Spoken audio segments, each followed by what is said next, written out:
मेरी CEO wife को यकीन दिलाया गया कि उससे नफरत करता हूं। मैंने बरसों तक अपना सारा प्यार दिल में छुपा कर रखा। शादी के बाद भी जब मैं उसे और अपनी बच्ची को छोड़कर अमेरिका चला गया, तब भी उसने बस चुपचाप मेरे फैसले का सम्मान किया। दरअसल मुझे भी ऐसा लगता था कि मेरी सीईओ वाइफ मुझसे नफरत करती है। उसने एक बार भी मुझे ढूंढने की कोशिश नहीं की। 5 साल बाद जब सच आखिरकार मेरे सामने आया, तब मुझे पता चला कि मैं हमेशा से उसे गलत समझता रहा। इसलिए मैंने बिना झिझक वापस देश लौटने का फैसला किया। जब मैं विमान से उतरा, तब आधी रात हो चुकी थी। मैं 2 भारी सूटकेस उठाए सामने चमकती आलीशान कोठी को देख रहा था। यह वही घर था जो शादी के तुरंत बाद युन्याओं ने हमारे वैवाहिक घर के लिए बनवाया था। मैंने जल्दी से मुख्य दरवाजे का पासवर्ड डाला। इन 5 सालों में युन्याओं के सारे पासवर्ड हमेशा हमारी शादी की सालगिरह ही रहे थे, कभी बदले नहीं। दरवाजा धीरे धीरे खुला तो घर के भीतर गुप अंधेरा देखकर मुझे थोड़ा आश्चर्य हुआ। पहले जब भी मैं लौटता था, युन्याओं हमेशा बच्चे को गोद में लेकर सोफे पर मेरा इंतजार करती मिलती थी। लेकिन आज मैं बहुत थक गया था, इसलिए सोचा कि कल उससे बात करूंगा और चुपचाप बिस्तर पर जाकर सो गया। पता नहीं मैं कितनी देर सोया था, लेकिन मुझे बार बार ऐसा लग रहा था जैसे कोई मुझे घूर रहा हो। जैसे ही मैंने बेडसाइड लैंप जलाया, मैंने देखा कि युन्याओं बिस्तर के किनारे बैठी बिना पलक झपकाए मुझे देख रही थी और मेरा हाथ कसकर पकड़े हुए थी। उसे उम्मीद नहीं थी कि मैं अचानक जाग जाऊंगा, इसलिए वह घबराकर तुरंत हाथ छोड़ खड़ी हो गई। उसकी आंखों की घबराहट छुपाए नहीं छुप रही थी। मैं सांसें संभालते हुए बोला, आधी रात को सोने के बजाय मेरे कमरे में क्या कर रही हो? तुम्हें पता नहीं, इस तरह किसी को डरा देने से जान निकल सकती है। युन्याओं, इस डर से कि मैं उससे और नफरत न करने लगूं, जल्दी से समझाने लगी, माफ करना, मैं सच में जानबूझकर नहीं आई। जब मैं घर लौटी तो नीचे तुम्हारा सामान देखा, तब पता चला कि तुम वापस आ गए हो। बस तुम्हें एक बार देखने ऊपर आ गई। मैंने फोन की स्क्रीन पर नजर डाली। रात के 12:30 बजे थे। मैंने पूछा, तुम अभी घर आई हो? इतनी देर क्यों हुई? युन्याओं का शरीर एकदम तंग गया। शायद उसने सोचा भी नहीं था कि मैं उसकी चिंता करूंगा। उसे तो लगा था कि मैं सीधे उसे बाहर निकल जाने के लिए कह दूंगा। वह जल्दी से बोली, हाल में कंपनी का नया प्रोजेक्ट बहुत व्यस्त है, इसलिए घर देर से आती हूँ। और मैं यू को उसकी परदादी के घर छोड़ आई थी।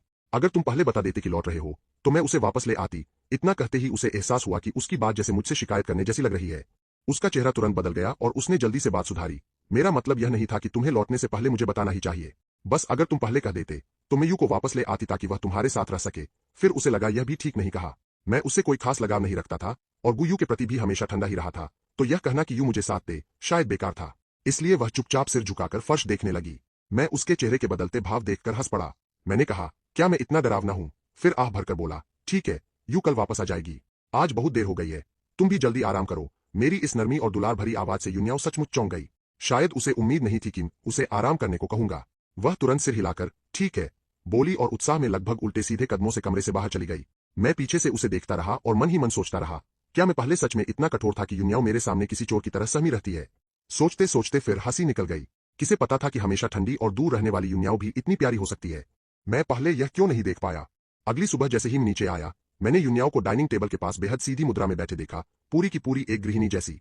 मेरी यादों में युन्याओं हमेशा किसी ऊंचे आसन पर बैठी देवी जैसी लगती थी, ठंडी, दूर, छूने से परे। पहले मुझे लगता था कि वह मशीन जैसी है, जिसमें कोई भावना ही नहीं। लेकिन शादी के बाद ही समझ आया कि मैं गलत था। उसने सचमुच मुझे अपनी हड्डियों तक समाई मोहब्बत से चाहा था। आज भी मैं नहीं समझ पाता कि उसका प्यार आखिर मेरे लिए आया कहां से। मैं उसे स्कूल के बच्चे जैसी मुद्रा में बैठे देखकर हंसी रोक नहीं पाया। मेरी आहट सुनते ही वह और भी घबरा गई। जब मैं उसके पास बैठा, तो वह और असहज हो उठी। पहले मैं लगभग कभी उसके साथ खाना नहीं खाता था। आज मेरा यह बदला हुआ व्यवहार उसे समझ नहीं आ रहा था। वह बस हालात के साथ चलने की कोशिश कर रही थी। जैसे ही मैं बैठा और मेज पर रखे नाश्ते को देखा, मैं एकदम निरुत्तर रह गया।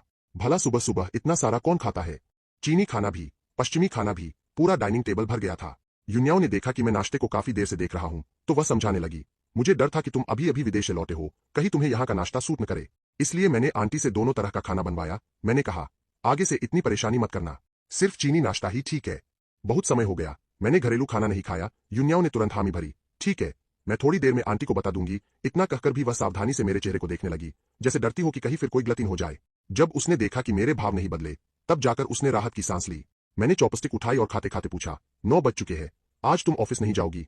युन्याओं यह कैसे कहती कि उसने कंपनी के सारे काम एक तरफ रख दिए हैं और सुबह 6 बजे से डाइनिंग टेबल पर बैठकर मेरे नीचे आने का इंतजार कर रही है। उसने बस सहेज बनने की कोशिश करते हुए कहा, आज कंपनी में ज्यादा काम नहीं है, मुझे जाने की जरूरत नहीं। यह सुनकर मेरा हाथ एक पल को रुक गया। मैं मन ही मन सोच रहा था, कल रात तो तुम कह रही थी कि कंपनी का नया प्रोजेक्ट बहुत व्यस्त है। लेकिन मैंने उसे टोकना ठीक नहीं समझा। मैंने बस पूछा, यू कब लौटेगी? उसने कहा, थोड़ी देर में। मैंने अभी मम्मी पापा से बात की है, ड्राइवर उसे छोड़ जाएगा। नाश्ते के बाद मैं सोफे पर बैठकर फोन देखने लगा। युन्याओं मेरे पास खड़ी बहुत देर तक झिझकती रही, मगर पास आने की हिम्मत नहीं जुटा पाई। वह मुझसे कुछ पूछना चाहती थी, पर यह भी डर था कि कहीं ज्यादा बोलना मुझे बुरा न लगे। वह अभी स्टडी में जाकर काम करने ही वाली थी कि मैंने उसे आवाज दी, क्या तुम मुझसे कुछ कहना चाहती हो? युन्याओं का दिल जैसे धक से रह गया। शायद उसने नहीं सोचा था कि उसकी हालत पर ध्यान दूंगा। उसने बहुत सोचकर कहा, मैं बस यह पूछना चाहती थी, इस बार तुम घर पर कितने दिन रहोगे? मैंने सहेज ही कह दिया। अभी तय नहीं किया। उसकी आंखों में निराशा चमक उठी, लेकिन जब वह मुड़कर जाने लगी तो मैंने फिर कहा, शायद कुछ समय रहूंगा। मैं छुट्टी पर हूं। आने वाले कुछ महीनों तक मुझे काम पर नहीं जाना। वह जैसे अपने कानों पर भरोसा नहीं कर पाई। शादी के बाद से मैं शायद ही घर लौटता था, और जब लौटता भी तो उससे मुश्किल से कुछ बोलता। इसलिए वह जल्दी से पूछ बैठी, तो क्या इन कुछ महीनों में तुम घर पर ही रहोगे? यहीं रहोगे? क्या तुम्हें कुछ नया चाहिए? कुछ सामान लाना हो तो? फिर वह खुद ही बड़बड़ाने लगी, असल में जरूरत नहीं। मैं हर महीने तुम्हारा कमरा नया करवा देती हूँ। तुम चाहो तो एक सूची बना दो। मैं आगे से। मैंने हंसते हुए उसे रोक दिया।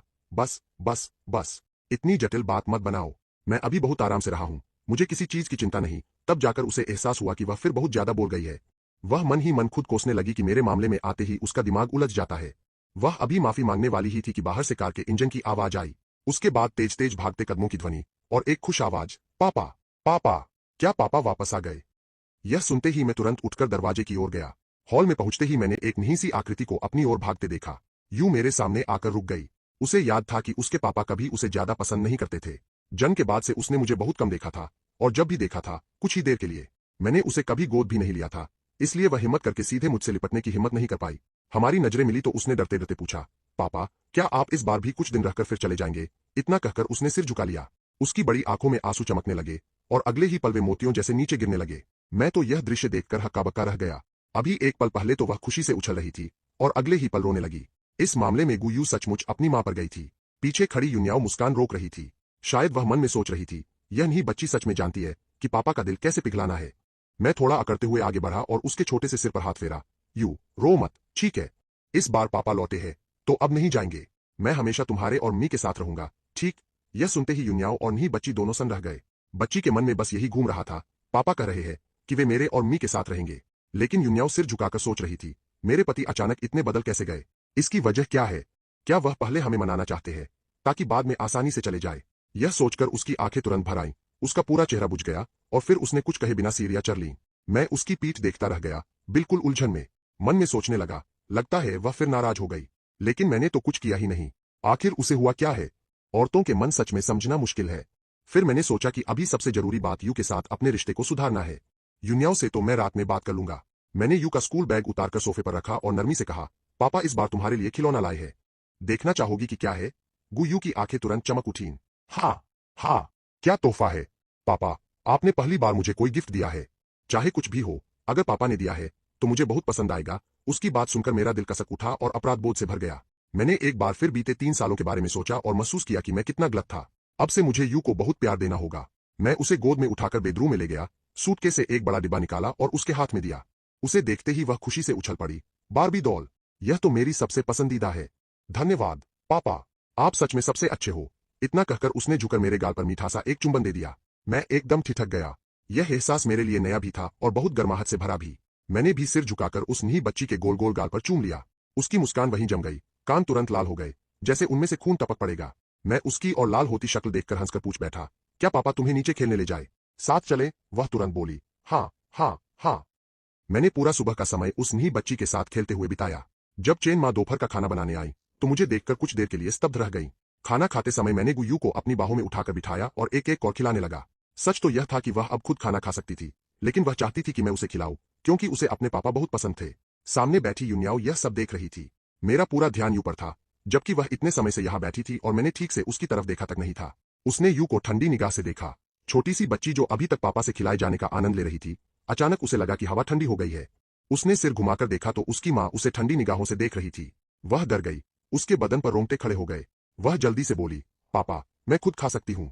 आपको भी खाना चाहिए, नहीं तो सब ठंडा हो जाएगा। मैं मुस्कुराकर बोला, ठीक है, तुम आराम से खुद खाओ। पापा पहले तुम्हारे लिए मछली के कांटे निकाल देते हैं। युन्याओ मुझे यू के लिए खाना चुनते देख रही थी और उसका दिल गर्माहट से भर गया। वह खुद को रोक नहीं पाई और मेरे लिए भी सब्जी परोस दी, जैसे चाहती हो कि मैं थोड़ा और खाऊं। मैंने अपने कटोरे में आई सब्जी को देखा। मेरा हाथ एक पल को रुक गया, फिर मैंने जैसे कुछ हुआ ही न हो उसे खा लिया। यह देखकर उसने हिम्मत करके फिर मेरे लिए कुछ और परोस दिया और मैंने उसे भी चुपचाप खा लिया। युन्याओ को जैसे कोई नई दुनिया मिल गई हो। इस पूरे भोजन में उसने खुद कम खाया, ज्यादातर मेरा कटोरा भरने में लगी रही। अंत में मेरे सामने खाना छोटे पहाड़ जैसा लगने लगा। मैंने बेबस होकर कहा, युन्याओ, अब और मत परोसो। सच में मुझसे नहीं खाया जाएगा। वह जल्दी से बोली, कोई बात नहीं, अगर तुम नहीं खा पाओगे तो मैं खा लूंगी। इतना कहकर उसने मेरा कटोरा उठाया और बिना किसी झिझक के खुद खाने लगी। खाने के बाद हम तीनों सोफे पर बैठकर टीवी देखने लगे। युन्याओ अपने पास बैठे एक बड़े और एक छोटे इंसान को देख रही थी और उसे लग रहा था कि यही सच्ची खुशी है। वह चाहती थी कि यह पल कभी खत्म न हो। उसने चुपके से अपना हाथ मेरे पीछे सोफे पर टिका दिया। पीछे से देखने पर ऐसा लग रहा था जैसे उसने मुझे हल्के से बाहों में लिया हुआ हो। इस छोटे से हावभाव से उसका दिल भर आया। वह भीतर ही भीतर बहुत खुश थी। सच कहें तो युन्याओ जैसी कारोबारी महिला का समय बहुत कीमती होता है। वित्तीय समाचारों के अलावा वह आमतौर पर अपने समय को किसी हल्के फुल्के मनोरंजन कार्यक्रम पर खर्च नहीं करती थी। लेकिन आज डाइनिंग रूम से निकलते समय उसने जब हमें, एक बड़े और एक छोटे को, सोफे पर साथ बैठे देखा, तो वह खुद ब खुद हमारे पास चली आई। कुछ देर बाद उसने सिर घुमाकर देखा कि नहीं बच्ची नींद से सिर झुकाए जा रही है, जैसे अभी सो जाएगी, मगर फिर भी जबरदस्ती आंखें खोलकर टीवी देखने की कोशिश कर रही थी। वह इस गर्मजोशी भरे पल को तोड़ना नहीं चाहती थी। सच कहें तो खुद भी उठना नहीं चाहती थी। वह तो पूरी दोपहर इसी तरह वही टिके रह सकती थी। लेकिन फिर भी वह खुद को रोक न पाई और बोली, गुयू, अब तुम्हें दोपहर की नींद लेने जाना चाहिए। मैं टीवी में मग्न था, इसलिए उसकी आवाज सुनकर ही मुझे एहसास हुआ कि मेरे बगल में यह नहा गोला बैठा है। नीचे झुकर देखा तो उसका सिर लगभग जमीन छूने को था। तभी यू ने अपनी मां की आवाज सुनकर उन्नीदी आंखों से मेरी ओर देखा और मुलायम आवाज में कहा, पापा, क्या आप मुझे सुलाएंगे? मैं अभी जवाब देता, उससे पहले युन्याओ जल्दी से बोल उठी, गुयू, जाओ, तुरंत सो जाओ। उसे लगा कि मैं शायद मना कर दूंगा, और वह नहीं चाहती थी कि मेरे इनकार से यू और दुखी हो, इसलिए उसने पहले ही मेरी तरफ से मना कर दिया। लेकिन उसकी यह सख्त आवाज सुनते ही यू का चेहरा तुरंत उतर गया। उसकी बड़ी बड़ी चमकीली आंखों में फिर आंसू भर आए। वह रुआसी होकर बोली, लेकिन मैं तो चाहती हूं कि पापा मुझे सुलाए। पापा ने कभी मुझे नहीं सुलाया। किंडरगार्टन में बाकी बच्चों को उनके मी पापा सुलाते हैं। मेरे पास तो कुछ भी नहीं है। पापा काम में बहुत व्यस्त रहते हैं, मेरे साथ बहुत कम रहते हैं। अब बड़ी मुश्किल से घर आए हैं, तो क्या थोड़ा और मेरे साथ नहीं रह सकते? उसकी शिकायत सुनकर मेरा दिल पूरी तरह पिघल गया। भले ही मैं युन्याओ के लिए अभी तक स्पष्ट भावनाएं न रखता हूं, लेकिन गुयू तो मेरी बेटी है। 3 साल की बच्ची के साथ इतना कठोर होना सच में बहुत निर्दयी बात होती। मैं तुरंत उसके पास गया, उसे गोद में लिया और उसकी पीठ थपथपाते हुए कहा, मेरी बच्ची, मत रो। पापा और मी अलग नहीं होंगे। पहले पापा काम में बहुत व्यस्त थे, यह पापा की गलती थी। लेकिन अब से पापा हर दिन तुम्हें सुलाएंगे, ठीक? मेरी यह बात सुनकर युन्याओ सीधे स्तब्ध रह गई। मैंने कहा था, हम अलग नहीं होंगे। क्या यह सच है? क्या वह सपना तो नहीं देख रही? उसने चुपके से खुद को जोर से चुटकी काटी। दर्द हुआ, मतलब यह सच था? गुयू ने आंसू पोंछते हुए पूछा, आप सच कह रहे हो? आप सच में मी से कभी अलग नहीं होंगे? मैंने कहा, सच। पापा वादा करते हैं। वह बोली, मुझे पापा पर भरोसा है। तो क्या अब से आप हर दिन मुझे सुलाएंगे? मैंने मुस्कुराकर कहा, बिल्कुल। चलो, अभी पापा तुम्हें गोद में लेकर ऊपर चले और दोपहर की नींद सुलाए। उसने हंसते हुए हामी भरी। तब मैं उसे गोद में लेकर ऊपर चला गया और युन्याओ अकेली सोफे पर बैठी रह गई, जैसे अभी भी समझ नहीं पा रही हो कि यह सब सच में हो रहा है। यू को सुलाने के बाद मैं अपने कमरे में वापस आया। तब से मैं यही सोचता रहा, आगे चलकर मुझे युन्याओ के साथ कैसा रिश्ता रखना चाहिए। वह निश्चित ही मुझे जाने नहीं देगी, और सच कहूं तो मैंने भी कभी तलाक के बारे में गंभीरता से नहीं सोचा। साफ कहूं तो सिर्फ उसके रूप को देखे तो युन्याओ पूरी तरह मेरी पसंद पर खरी उतरती है। अभी भले हमारे बीच प्यार न हो, मगर भावनाएं धीरे धीरे पैदा की जा सकती है। और ऊपर से युन्याओ इतनी सुंदर है, इस शादी में मेरा क्या नुकसान? यह समझते ही मुझे अचानक एहसास हुआ कि शादी के बाद उस एक रात को छोड़कर हमेशा अलग अलग कमरों में सोए हैं। मैं मास्टर बेडरूम में और वह गेस्ट रूम में। अगर ऐसा चलता रहा तो हमारे बीच लगाव कैसे पनपेगा? मैंने तय किया कि चुपके से नंगे पांव गेस्ट रूम में जाऊं और धीरे धीरे युन्याओ का सामान मास्टर बेडरूम में शिफ्ट कर दूं। तीसरी बार जब मैं उसके कपड़े और शर्टें बाहों में भरकर लौट रहा था और स्टडी के सामने से गुजर रहा था, तभी अचानक दरवाजा खुला। युन्याओ हाथ में पानी का गिलास लिए दरवाजे पर खड़ी थी और उसकी नजर सीधे मेरी बाहों में भरे सामान पर जा टिकी। उसकी नजर का पीछा करते हुए मैंने नीचे देखा और अपनी बाहों में पकड़ी चीज को देखा। मेरा दिमाग तेजी से दौड़ने लगा। इसे मैं कैसे समझाऊं? मैं हकलाने लगा, मैं कोई विकृत आदमी नहीं हूं। बस मुझे लगा कि अब जब मैं लौट आया हूं तो युयो को एक पूरा बचपन देना चाहिए। उसे पता होना चाहिए कि हम अलग नहीं होंगे। इसलिए पहला कदम यह है कि हमें साथ रहना होगा। ए ना। मिंगलिया पूरा का पूरा स्तब्ध होकर मुझे देखती रह गई। मैंने क्या कह दिया? यह तो जैसे कह दिया कि उसके साथ सोना चाहता हूं। वह समझ ही नहीं पा रही थी क्यों, लेकिन उसे लगा कि मेरा यह रूप सचमुच बहुत प्यारा है। उसने सोचा, अगर मैं हमेशा यूं ही उसे बहलाता रहूं तो शायद वह भी ठीक ही होगा। युन्याओ अचानक भौहें सिकोड़ बैठी। मेरे दिल में धक से हुआ। क्या यह सब उसे अजीब लग रहा था? क्या वह मुझे भगा देगी? मैं अभी सोच ही रहा था कि उसने पानी का गिलास एक तरफ रखा, मेरे ऊपर कपड़े डाल दिए और धीरे से बोली, जूते क्यों नहीं पहने? कहीं सर्दी लग गई तो वह बस इस बात की फिक्र कर रही थी कि मैंने जूते नहीं पहने थे। फिर चेहरा इतना सख्त और भौहें चढ़ी हुई क्यों थी? मैं तो डर ही गया था। सच में कितनी संकोची है। कोई हैरानी नहीं कि पिछले 5 सालों में उसे पसंद नहीं कर पाया। मैं और युन्याओ वापस बेडरूम में आए। वह बहुत गंभीर चेहरे से बोली, क्या तुमने सच में सोच लिया है? मैंने बाहों की चीज नीचे रखी, सिर उठाकर उसे गंभीरता से देखा और कहा, युन्याओ, मैं इस बार इसलिए लौटा हूं क्योंकि मैंने 5 साल पहले की बात की सच्चाई जान ली है। उसका तुमसे कोई लेना देना नहीं था। मुझे माफ कर दो कि मैंने तुम्हें इतने समय तक गलत ठहराया। आगे से मैं तुम्हारा और युयो का अच्छे से ख्याल रखूंगा। भले ही मैं अभी तुरंत तुम्हें वह भावना न दे सकूं जो तुम चाहती हो, लेकिन मुझे थोड़ा समय और दो। मैं कोशिश करूंगा।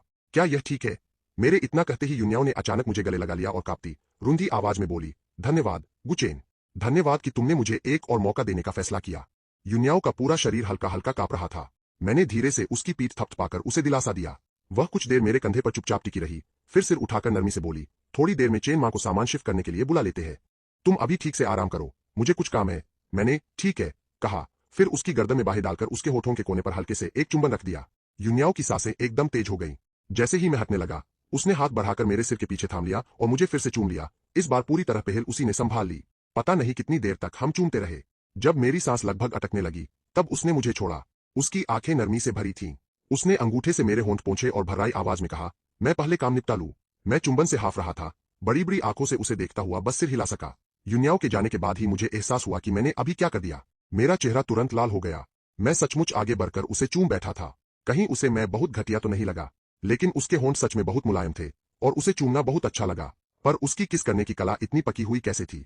इन 5 सालों में उस एक रात को छोड़कर हम कभी करीब नहीं आए थे। तो क्या उसके बहुत सारे पुराने प्रेमी रहे थे, या इन सालों में उसने मुझे धोखा दिया था?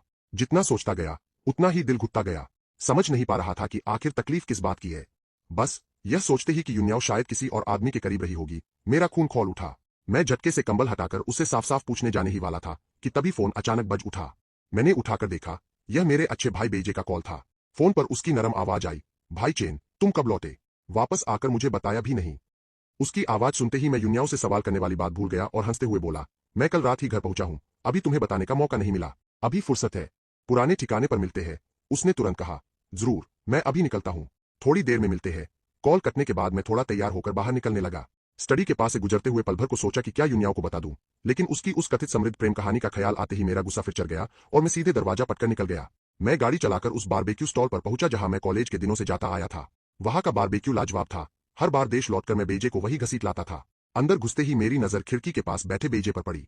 मैं बेसब्री से भागा और उसके कंधे में बाह डाल दी। जे भाई, कितने दिनों बाद मिल रहे हैं? उसने मेरे सीने पर हल्का मुक्का मारते हुए पूछा, इस बार कितने दिन रहने का इरादा है? मैंने कहा, शायद कुछ महीने। खुद को लंबी छुट्टी दूंगा और साथ ही बेटी और यूनियाओ के साथ भी समय बिताऊंगा। बेजे का कॉफी पकड़े हाथ एकदम रुक गया। तुम्हें क्या हो गया? पहले तो तुम उन माम बेटी से सबसे ज्यादा चिढ़ते थे। मैंने कहा, हाँ, लेकिन मैंने हाल ही में 5 साल पहले की बात पता लगाई। वह सब यूनियाओ ने नहीं किया था। मैं ही हमेशा से उसे गलत समझता रहा। सब उस मनहूस गुमनाम ईमेल की वजह से हुआ। मैं अब यह पता लगाने ही वाला हूं कि वह ईमेल भेजा किसने था। यह सुनते ही बेजे के चेहरे की मुस्कान एकदम जम गई। उसने घबराकर कहा, ऐसा कैसे हो सकता है? तब तो सबने यही माना था कि यह यूनियाओ ने किया था। अब कैसे नहीं हुआ? इतने साल बाद भी क्या गुमनाम ईमेल भेजने वाले तक पहुंचा जा सकता है? मुझे कुछ गड़बड़ लगा। मैंने उसे घूरकर पूछा, जे भाई, तुम्हें क्या हुआ? यह खबर मेरी बहन ने खुद मुझे बताई है, वह गलत नहीं हो सकती। भले ही मैं उस गुमनाम मेल बॉक्स तक न पहुंच पाऊं, लेकिन अगर मैं यूनियाओ को बता दूं, तो वह जरूर कोई न कोई रास्ता निकाल लेगी। यह सुनते ही बेजे का चेहरा पूरी तरह उतर गया। उसने फोन उठाकर कहा, भाई चेन, सच में माफ करना, मुझे अचानक एक जरूरी काम याद आ गया। आज मुझे पहले जाना होगा। अगली बार खाना मेरी तरफ से। मेरे कुछ समझने से पहले ही वह जल्दी जल्दी बाहर निकल गया। मैं उसकी इस हरकत से पूरी तरह उलझ गया। आज वह इतना अजीब क्यों बर्ताव कर रहा था? जब मैं घर लौटा, तब तक अंधेरा हो चुका था। मैंने धीरे से दरवाजा खोला तो देखा यूयो सोफे पर फुट फुट कर रो रही थी। यूनियाओ उसके सामने झुकी हुई थी, उसके आंसू पोंछते हुए धीरे से मना रही थी, रो मत, पापा अभी आ जाएंगे, पहले हम खाना खा ले, ठीक है? मगर यूयो ने सुबकते हुए कहा, नहीं। क्या पापा ने फिर मुझसे झूठ बोला? ओह, वह बड़े झूठे हैं। उन्होंने तो कहा था कि हम अलग नहीं होंगे। ओह, फिर से गायब हो गए। तब मुझे समझ आया कि मेरे बाहर जाने के थोड़ी देर बाद ही यूयो जाग गई होगी। वह कुछ देर कमरे में गुड़िया से खेलती रही होगी, फिर सोचा होगा कि पापा भी अब तक उठ गए होंगे, इसलिए छोटे छोटे कदमों से मेरे कमरे तक दौड़ी होगी। लेकिन वहां कमरा खाली मिला। उसने सारे कमरे छान मारे, कहीं मेरा नामो निशान नहीं था। घबराकर वह रो पड़ी और स्टडी में मां को ढूंढने चली गई। यूनियाओ ने यह सुना कि मैं गायब हूं तो वह भी एकदम घबरा गई। आज मेरे अजीब बर्ताव को याद करके उसे लगा कि कहीं ऐसा तो नहीं कि मैंने उन्हें निश्चिंत करके फिर चुपचाप भाग लिया हो। कांपते हाथों से उसने फोन उठाया और मुझे लगातार कई कॉल किए, लेकिन किसी का जवाब नहीं मिला। दर्द से उसका दिल जैसे थम गया। उसने खुद को संभालने के लिए मेज पकड़ी, फिर तुरंत आदेश दिया, सारे एयरपोर्ट सील करो, निगरानी कैमरे चेक करो। जैसे ही साहब मिले, तुरंत वापस ले आओ। यूनियाओ के दिल में निराशा भरी हुई थी। चेन चेन, मुझसे झूठ मत बोलो, प्लीज, बिल्कुल मत बोलो। कभी पाया ही न हो तो उतना दर्द नहीं होता, लेकिन अभी अभी पूरी दुनिया की मिठास चखाकर अगर कह दो कि यह सब माया थी, ऐसा आघात मैं सह नहीं सकती। उसने गहरी सांस ली, दिल के उफान को किसी तरह दबाया और यूयो से मुड़कर बोली, यूयो, तुम पहले जाकर थोड़ी देर खुद खेलो। पापा ने कहा था, अगर तुम अच्छे से रहोगी तो वे तुरंत लौट आएंगे। यूयो ने अपने छोटे छोटे गोल हाथों से आंसू पोंछे और पूछा, सच में? अगर मैं अच्छे से रहूंगी तो पापा सचमुच वापस आएंगे? यूनियाओ ने कहा, सच में, मां तुमसे वादा करती है। लेकिन इंतजार करते करते कई घंटे बीत गए। रात के खाने तक भी मेरा कोई अता पता नहीं था और फोन भी नहीं लग रहा था। तब छोटी यूयो पूरी तरह टूट गई। उसकी फटी हुई रोने की आवाज सुनकर मेरा दिल टुकड़े टुकड़े हो गया। मैं जल्दी जल्दी अंदर भागा और कहा, पापा वापस आ गए। किसने कहा कि हमारी प्यारी बच्ची कोई नहीं चाहता? युन्याओ और यूयो दोनों ने एक झटके से पलटकर मुझे देखा। मुझे देखते ही उनके चेहरों पर हैरानी छा गई और अगले ही पल वे उठकर दौड़ी और मुझे कसकर गले लगा लिया। वह आलिंगन इतना जोरदार था कि लगा मेरी कमर ही टूट जाएगी। युन्याओ ने चेहरा मेरी गर्दन में छिपा लिया और लालच से मेरी खुशबू को सांसों में भरा, जैसे यह पक्का कर रही हो कि यह सपना नहीं है। उसका चेन सचमुच लौट आया है, मैंने उन्हें छोड़ा नहीं है। युन्याओ की भरी हुई आवाज आई, तुम कहाँ गए थे? मैंने तुम्हें इतने फोन किए, तुमने एक भी क्यों नहीं उठाया? मैंने तुरंत उसे बाहों में लेकर शांत किया। मैं बेजे से मिलने गया था, कल लौटकर बहुत थक गया था, फोन चार्ज करना भूल गया। बाहर निकले ज्यादा देर नहीं हुई थी कि वह बंद हो गया। उसने दबे स्वर में कहा और फिर कुछ देर तक मुझे पकड़े रही, तब जाकर अन्य मन से छोड़ा।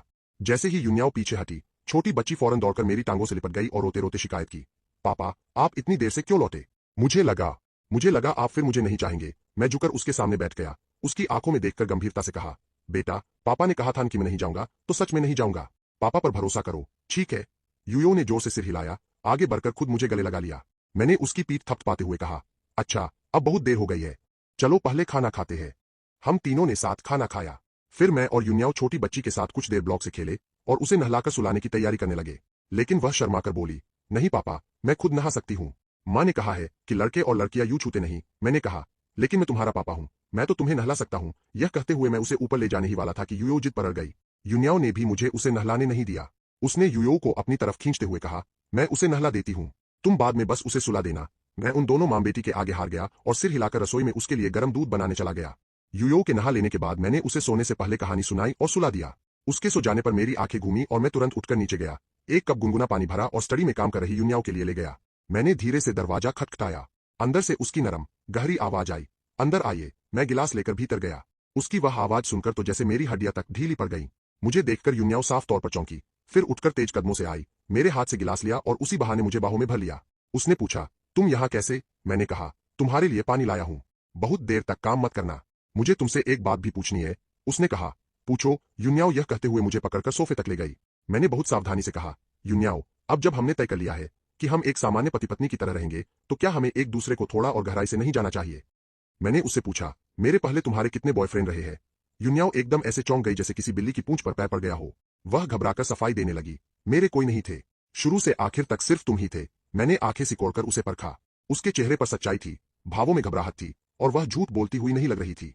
मैं सीधा पूछ बैठा, तो फिर तुम किस करने में इतनी अच्छी कैसे हो? युन्याओ पहले तो ठिठक गई, फिर उसका शरीर ढीला पड़ा। उसने अपना माथा मेरे माथे से टिकाया और मेरे कान में धीरे से कहा, क्योंकि मैं अपने बेबी को किस कर रही हूँ, इसलिए अपने आप सीख गई। मेरा दिल उसी पल जोर जोर से धड़कने लगा, गाल पके हुए सेब जैसे लाल हो गए। नहीं, यह युन्याओ तो बहुत ही ज्यादा माहिर निकली। मैं तो पहले उसे चुप रहने वाली सी समझता था। मैंने जल्दी से युन्याओ को धक्का देकर खुद को अलग किया और खड़ा हो गया। बात करते हुए भी हकलाने लगा, वो मैं पहले सोने जा रहा हूँ, तुम बहुत देर तक काम करती रही हो। इतना कहकर मैं ऐसे भागा जैसे पीछे कोई भूत पड़ा हो और फटाफट स्टडी रूम से निकल गया। युन्याओ ने मुझे यूं घबराकर भागते देखा, आंखें बंद की और अपने आप हल्के से हंस पड़ी। वह मन ही मन चाह रही थी कि मैं हमेशा ऐसा ही रहूं, फिर कभी उसके और यूयो के प्रति वैसा बर्फ जैसा ठंडा और बेरुखा न बनूं। युन्याओ ने बचा हुआ काम निपटाया। पता नहीं मैं सोया था या नहीं, इसलिए वह पहले गेस्ट रूम के बाथरूम में नहा आई, फिर बहुत हल्के कदमों से बेडरूम में लौटी। मैं बिस्तर पर दुबका हुआ शॉर्ट वीडियो देख रहा था। उसे अंदर आते देख मैं अचानक घबरा गया और अटकते हुए पूछा, क्या तुम अभी सोने वाली हो? युन्याओ ने कहा, चुपचाप मेरे पास आकर रजाई उठाई और लेट गई। उसके ठीक से लेटते ही मैंने लाइट बंद कर दी। अंधेरे में सूंघने की क्षमता जैसे और तेज हो गई थी। उसके शरीर से आती ताजी नहाने की खुशबू और हल्की सी महक मुझे बहुत सुरक्षित महसूस करा रही थी। मैंने चुपके से उसे देखा, पाया कि उसके सोने का अंदाज भी कितना सीधा साधा है, एकदम सीधे लेटी हुई, दोनों हाथ पेट पर रखे हुए, लेकिन हम दोनों के बीच की दूरी जैसे पूरी आकाशगंगा हो। मैंने सांस रोके, बहुत सावधानी से धीरे धीरे उसकी ओर सरकना शुरू किया। आखिर मेरी लगातार कोशिश के बाद हमारे शरीर एक दूसरे से सट गए, पर मुझे यह भी काफी नहीं लगा। काफी देर इंतजार किया, फिर भी उसकी तरफ से कोई प्रतिक्रिया नहीं आई। मेरा हौसला बढ़ गया। मैंने सीधे करवट बदली और ऑक्टोपस की तरह पूरा का पूरा उस पर लिपट गया। अंधेरे में युन्याओ ने अचानक आंखें खोल दी, अपने ऊपर लटके हुए मुझे देखा, फिर एक झटके में पलटकर मुझे नीचे दबा लिया। उसने दोनों बाहें मेरे दोनों ओर टिकाकर पूछा, गुचेन क्या तुमने सच में सोच लिया है? बाद में पछताओगे तो नहीं? मैंने हाथ बढ़ाकर उसकी गर्दन घेर ली और बहुत गंभीरता से उसकी आंखों में देखते हुए कहा, बिल्कुल सोच लिया है। सच जाने के बाद से मैंने फिर कभी तलाक के बारे में नहीं सोचा। इस बार लौटकर आना भी जैसे मेरे अवचेतन ने मुझे बताया था कि मुझे तुम्हारे साथ ठीक से जीवन बिताना है। युन्याओ की आंखें तुरंत लाल हो गईं। उसने सिर मेरे गले में छिपा लिया और उसके गर्म आंसू गिरते हुए मैं साफ महसूस कर सकता था।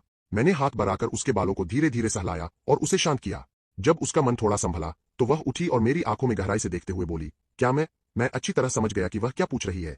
मैंने उसकी आंखों में देखते हुए सीधे उसकी गर्दन पकड़कर उसे नीचे खींच लिया और अपने काम से उसके हल्के ठंडे होंठ बंद कर दिए। युन्याओ बस एक पल को ठिठकी, फिर पल भर में स्थिति पलट दी। मेरे होठों को खोलकर इस चुंबन को और गहरा कर दिया। चुंबन के बीच बीच में मेरे हाथ उसकी कमर पर बेचैनी से घूमने लगे, फिर नीचे उसकी गर्दन तक उतर गए, और तभी वह मेरी कानों में अपनी भर्राई आवाज में फुसफुसाई, चेन चेन, मैं तुमसे प्यार करती हूँ। वह मेरे हर स्पर्श का जवाब देने की कोशिश कर रही थी, लेकिन मैं उसके प्रेम स्वीकार का उत्तर नहीं दे पाया। मैं उसके साथ इस निकटता से असहज नहीं था। आखिर हमारा बच्चा भी था, लेकिन अगर अभी मुझे प्यार कहना होता तो सच में मेरे मुंह से नहीं निकलता। सब खत्म होने के बाद मेरा पूरा शरीर ढीला पड़ गया। मैं इतना थक गया था कि उंगली तक हिलाने की ताकत नहीं बची थी। बाहों में सोई हुई युन्याओ को देखते देखते मेरी भी आंख लग गई। सुबह की धूप मेरे चेहरे पर पड़ी तो मैं धीरे धीरे जागा। हाथ से रोशनी रोकी और सोचा युन्याओ को देखूं, मगर नजर के सामने एक नहासा गुड़िया जैसा बच्चा था। युयो मेरे तकिए के पास पेट के बल लेटी हुई थी, अपनी बड़ी बड़ी साफ आंखों से मुझे टकटकी लगाकर देख रही थी। मुझे जागता देख वह खुशी से चिल्लाई, पापा, आप आखिर उठ गए, 10 बज गए हैं। माँ ने कहा था कि मैं आपको परेशान करूं, लेकिन मैं पूरे 2 घंटे से आपका इंतजार कर रही हूं। उसकी बात सुनकर मैंने अपराधबोध से उसका सिर सहलाया और नरमी से कहा, सॉरी बेबी, पापा ज्यादा देर तक सो गए, मैं अभी जाकर मुंह हाथ धोता हूं, तुम अच्छे से मेरा इंतजार करना। कौन जानता था कि जैसे ही मैं उठा, मेरी टांगे अचानक ढीली पड़ गईं और मैं लगभग गिर ही पड़ा। मैं मन ही मन दांत पीसने लगा, युन्याओ, यह कमीनी, अगर मैंने उसे एक बार और सफल होने दिया तो मैं कुत्ता हूं। किसी तरह घिसकते हुए बाथरूम पहुंचा। आईने में खुद को देखा तो लगा जैसे पूरा निचुड़ गया हूं। गर्दन और कॉलरबोन पर ये लाल लाल संदिग्ध निशान आखिर क्या थे? युन्याओ क्या कुत्ते की नस्ल की है जो इतना जोर से काटती है? पिछली रात के दृश्य एकदम से दिमाग में उमड़ पड़े। मेरा चेहरा गर्म हो गया। मैंने जल्दी से अपना चेहरा थपथपाया, अब और नहीं सोचना। जल्दी जल्दी तैयार होकर मैं कुछ देर युयो के साथ खेला। तभी अचानक एक ख्याल आया। मैंने पलकें झपकाई और कहा, बेबी, पापा तुम्हें कंपनी ले चले, माँ को एक सरप्राइज दे, ठीक है? युयो की आंखें तुरंत तारों की तरह चमक उठीं। वह बार बार सिर हिलाने लगी। हाँ हाँ, हम माँ के पास खेलने चलेंगे, सोचा और तुरंत कर डाला। मैं भागकर किचन में गया, युन्याओ के लिए प्यार से खाना बनाने की तैयारी करने। वहां चेन माँ व्यस्त थीं। मैं उनके पास जाकर पूछने लगा, चेन माँ, युन्याओ को कौन कौन सी डिश पसंद है? मुझे सिखा दीजिए, मैं उसके लिए खाना बनाकर कंपनी ले जाना चाहता हूँ। चेन माँ तो पहले से हम दोनों के मेल मिलाप का इंतजार कर रही थीं। मेरी बात सुनते ही उनकी खुशी का ठिकाना न रहा। उन्होंने तुरंत हामी भर दी। 2 घंटे से ज्यादा की जद्दोजहद के बाद मैंने प्लेट में पड़े उन व्यंजनों को देखा जो बड़ी मुश्किल से खाने लायक लग रहे थे, और संतोष से मुस्कुरा दिया। यह मेरे जीवन की शिखर कृति थी। शक्ल थोड़ी खराब थी, पर स्वाद जरूर ठीक होगा। मैंने गर्व से टिफिन पैक किया, बेटी का हाथ पकड़ा और सीधे युन्याओ की कंपनी पहुंच गया। रिसेप्शन पर खड़े युवक ने पेशेवर मुस्कान के साथ मुझे रोक लिया। माफ कीजिए, बिना अपॉइंटमेंट आप प्रेसिडेंट से नहीं मिल सकते। लेकिन उसके दिल में गॉसिप की आग धक रही थी। बच्चे को साथ लेकर प्रेसिडेंट से मिलने आया है, कहीं यह बाहर का कोई प्रेम प्रसंग तो नहीं जो अब पहचान करवाने आ गया हो। उसके दिमाग में पूरा अमीर घराने का ड्रामा चल रहा था। मैंने शांत स्वर में कहा, आप सीधे असिस्टेंट जुओ को फोन कीजिए, उनसे कहिए मेरा नाम गुचेन है। रिसेप्शनिस्ट ने आधे यकीन आधे शक में फोन मिलाया। अगले ही पल उसका चेहरा बदल गया। उसने अविश्वास से मुझे देखा, फिर फोन पर बार बार जी जी जी कहा और जल्दी से फोन रख दिया। उसका रवैया तुरंत एकदम बदल गया। सर, आपको इंतजार कराना पड़ा, उसके लिए सच में माफी चाहता हूँ। असिस्टेंट जो अभी नीचे आकर आपको ऊपर ले जाएंगे। मैंने बस हल्के से सिर हिलाया। आखिर वह सिर्फ नियम के अनुसार काम कर रहा था। मेरा मुझे न पहचाना भी स्वाभाविक था। शुरू में तो मैं ही अड़ा था कि युन्याओ हमारे रिश्ते को सार्वजनिक न करे। यह सोचकर मेरे मन में युन्याओ के लिए अपराधबोध और गहरा हो गया। जुओले नीचे आए और मुझे देखते ही जैसे घबरा उठे। भीतर ही भीतर बड़बड़ा रहे थे, ये जनाब फिर किस लिए आ गए? कहीं बॉस से झगड़ा करने तो नहीं आए? क्या मुझे पहले से ही मूविंग कंपनी से संपर्क कर लेना चाहिए? जुओले पूरे रास्ते डरते डरते मुझे टॉप फ्लोर के प्रेसिडेंट ऑफिस के बाहर तक छोड़कर आए। मैंने हाथ हिलाकर उन्हें कहा कि वे अपने काम में लगे, मैं खुद अंदर चला जाऊंगा। उनके मन में जैसे खुशी की चीख निकली, बहुत बढ़िया, अब इस नरक का सीधे सामना तो नहीं करना पड़ेगा। और वह फौरन भागते हुए अपनी सीट पर लौट गए। मैंने हाथ उठाकर दरवाजा खटखटाया। अंदर से एक ठंडी मगर बेहद मधुर आवाज आई, अंदर आओ। मैंने दरवाजा खोला और अंदर चला गया। युन्याओ ने सिर तक नहीं उठाया, बस ठंडे स्वर में कहा, फाइल मेज पर रख दो, तुम जा सकते हो। सामने से देर तक कोई जवाब न आया तो उसकी धैर्य सीमा टूट गई और वह डांटने के लिए सिर उठाने ही वाली थी। लेकिन जैसे ही उसने साफ देखा कि सामने आने वाला उसका पति है, वह तुरंत पेन फेंक कर उठी, मेरे सामने दौड़ी आई, मेरे हाथ से चीजें ले ली और कसकर मुझे अपनी बाहों में भर लिया। वह लालच से मेरी खुशबू को सांसों में भर रही थी। उसने पूरी सुबह मुझे याद करते हुए काम किया था, इसलिए उसका मन कहीं टिक ही नहीं रहा था। अगर उसे डर न होता कि मैं ऊब जाऊंगा, तो वह सच में चाहती थी कि हर समय मुझे अपने साथ चिपकाए रखे। कुछ देर बाद उसने मेरा हाथ पकड़ा और मुझे सोफे की ओर ले गई। उसकी आवाज में हल्की शिकायत भी थी। अचानक आ गए, पहले बताया भी नहीं। मैं तुम्हें लेने आ जाती। मैंने मुस्कुराकर सिर हिलाया, जरूरत नहीं थी, तुम इतनी बिजी रहती हो। मैं खुद ऊपर आ गया, बहुत आसान था।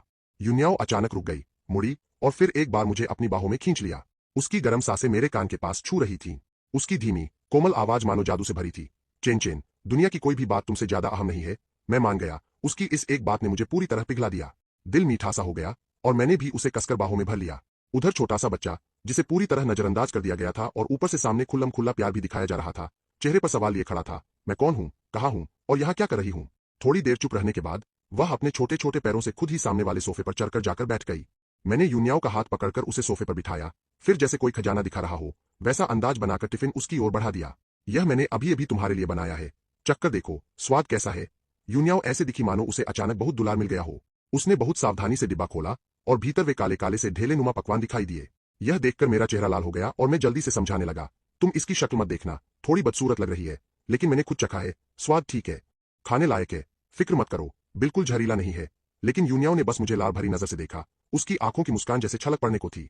कोई बात नहीं, तुमने बनाया है तो मुझे सब अच्छा लगेगा, अगर सचमुच जहर भी हुआ तो भी मैं खुशी से खा लूंगी। उसकी बातों से मेरे गाल गर्म हो गए। मैंने जल्दी से उसके सामने खाना ठीक से लगा दिया और उसे खाने के लिए कहा। नतीजा यह हुआ कि यूनियाओ ने बड़े मजे से सब खाया और आखिर में मेरे बनाए तीनों व्यंजन बिल्कुल साफ कर दिए। खाने के बाद मैं पहले विश्राम कक्षा में गया और नए बच्चे को सुलाकर आया, फिर बाहर आकर यूनियाओ के साथ काम में बैठा। तभी अचानक मेरा फोन बज उठा। स्क्रीन पर बाय यूएचयू का नाम था। यूनियाओ ने देख लिया, लेकिन फिर भी बिना कोई भाव दिखाए फाइलें देखती रही, मानो मेरे रिएक्शन का इंतजार कर रही हो। कॉल देखकर मैं खिड़की के पास गया और फोन उठाया। यूनियाओ की निगाह का किनारा अब भी मुझ पर टिका हुआ था। जब मैंने फोन पर कहा, ठीक है, मैं अभी आता हूं, उसी पल उसका दिल जैसे बर्फ की गुफा में डूब गया। दर्द ऐसा था मानो किसी चीज ने भीतर से कुतर डाला हो, मगर चेहरे पर अब भी कोई लहर नहीं थी। मैं फोन रखकर वापस आया। यूनियाओ का चेहरा अच्छा नहीं लग रहा था, पर मैंने बस यही समझा कि शायद वह फाइलों की वजह से परेशान है। इसलिए मैंने कहा कि मुझे एक जरूरी काम से थोड़ी देर के लिए बाहर जाना है, मैं जल्दी लौट आऊंगा। यूनियाओ ने सिर भी नहीं उठाया, कुछ पूछा भी नहीं, बस ठंडे स्वर में हूं कह दिया। दफ्तर का दरवाजा बंद होने के बाद ही उसने अपनी उन आंखों को उठाया जो दबे गुस्से और लालिमा से भरी थीं। उसने हाथ में जोर लगाया और पटक की आवाज के साथ पेन तोड़ दिया। चेन चेन, मुझसे झूठ मत बोलो, यह तुम्हारे लिए मेरा आखिरी मौका है।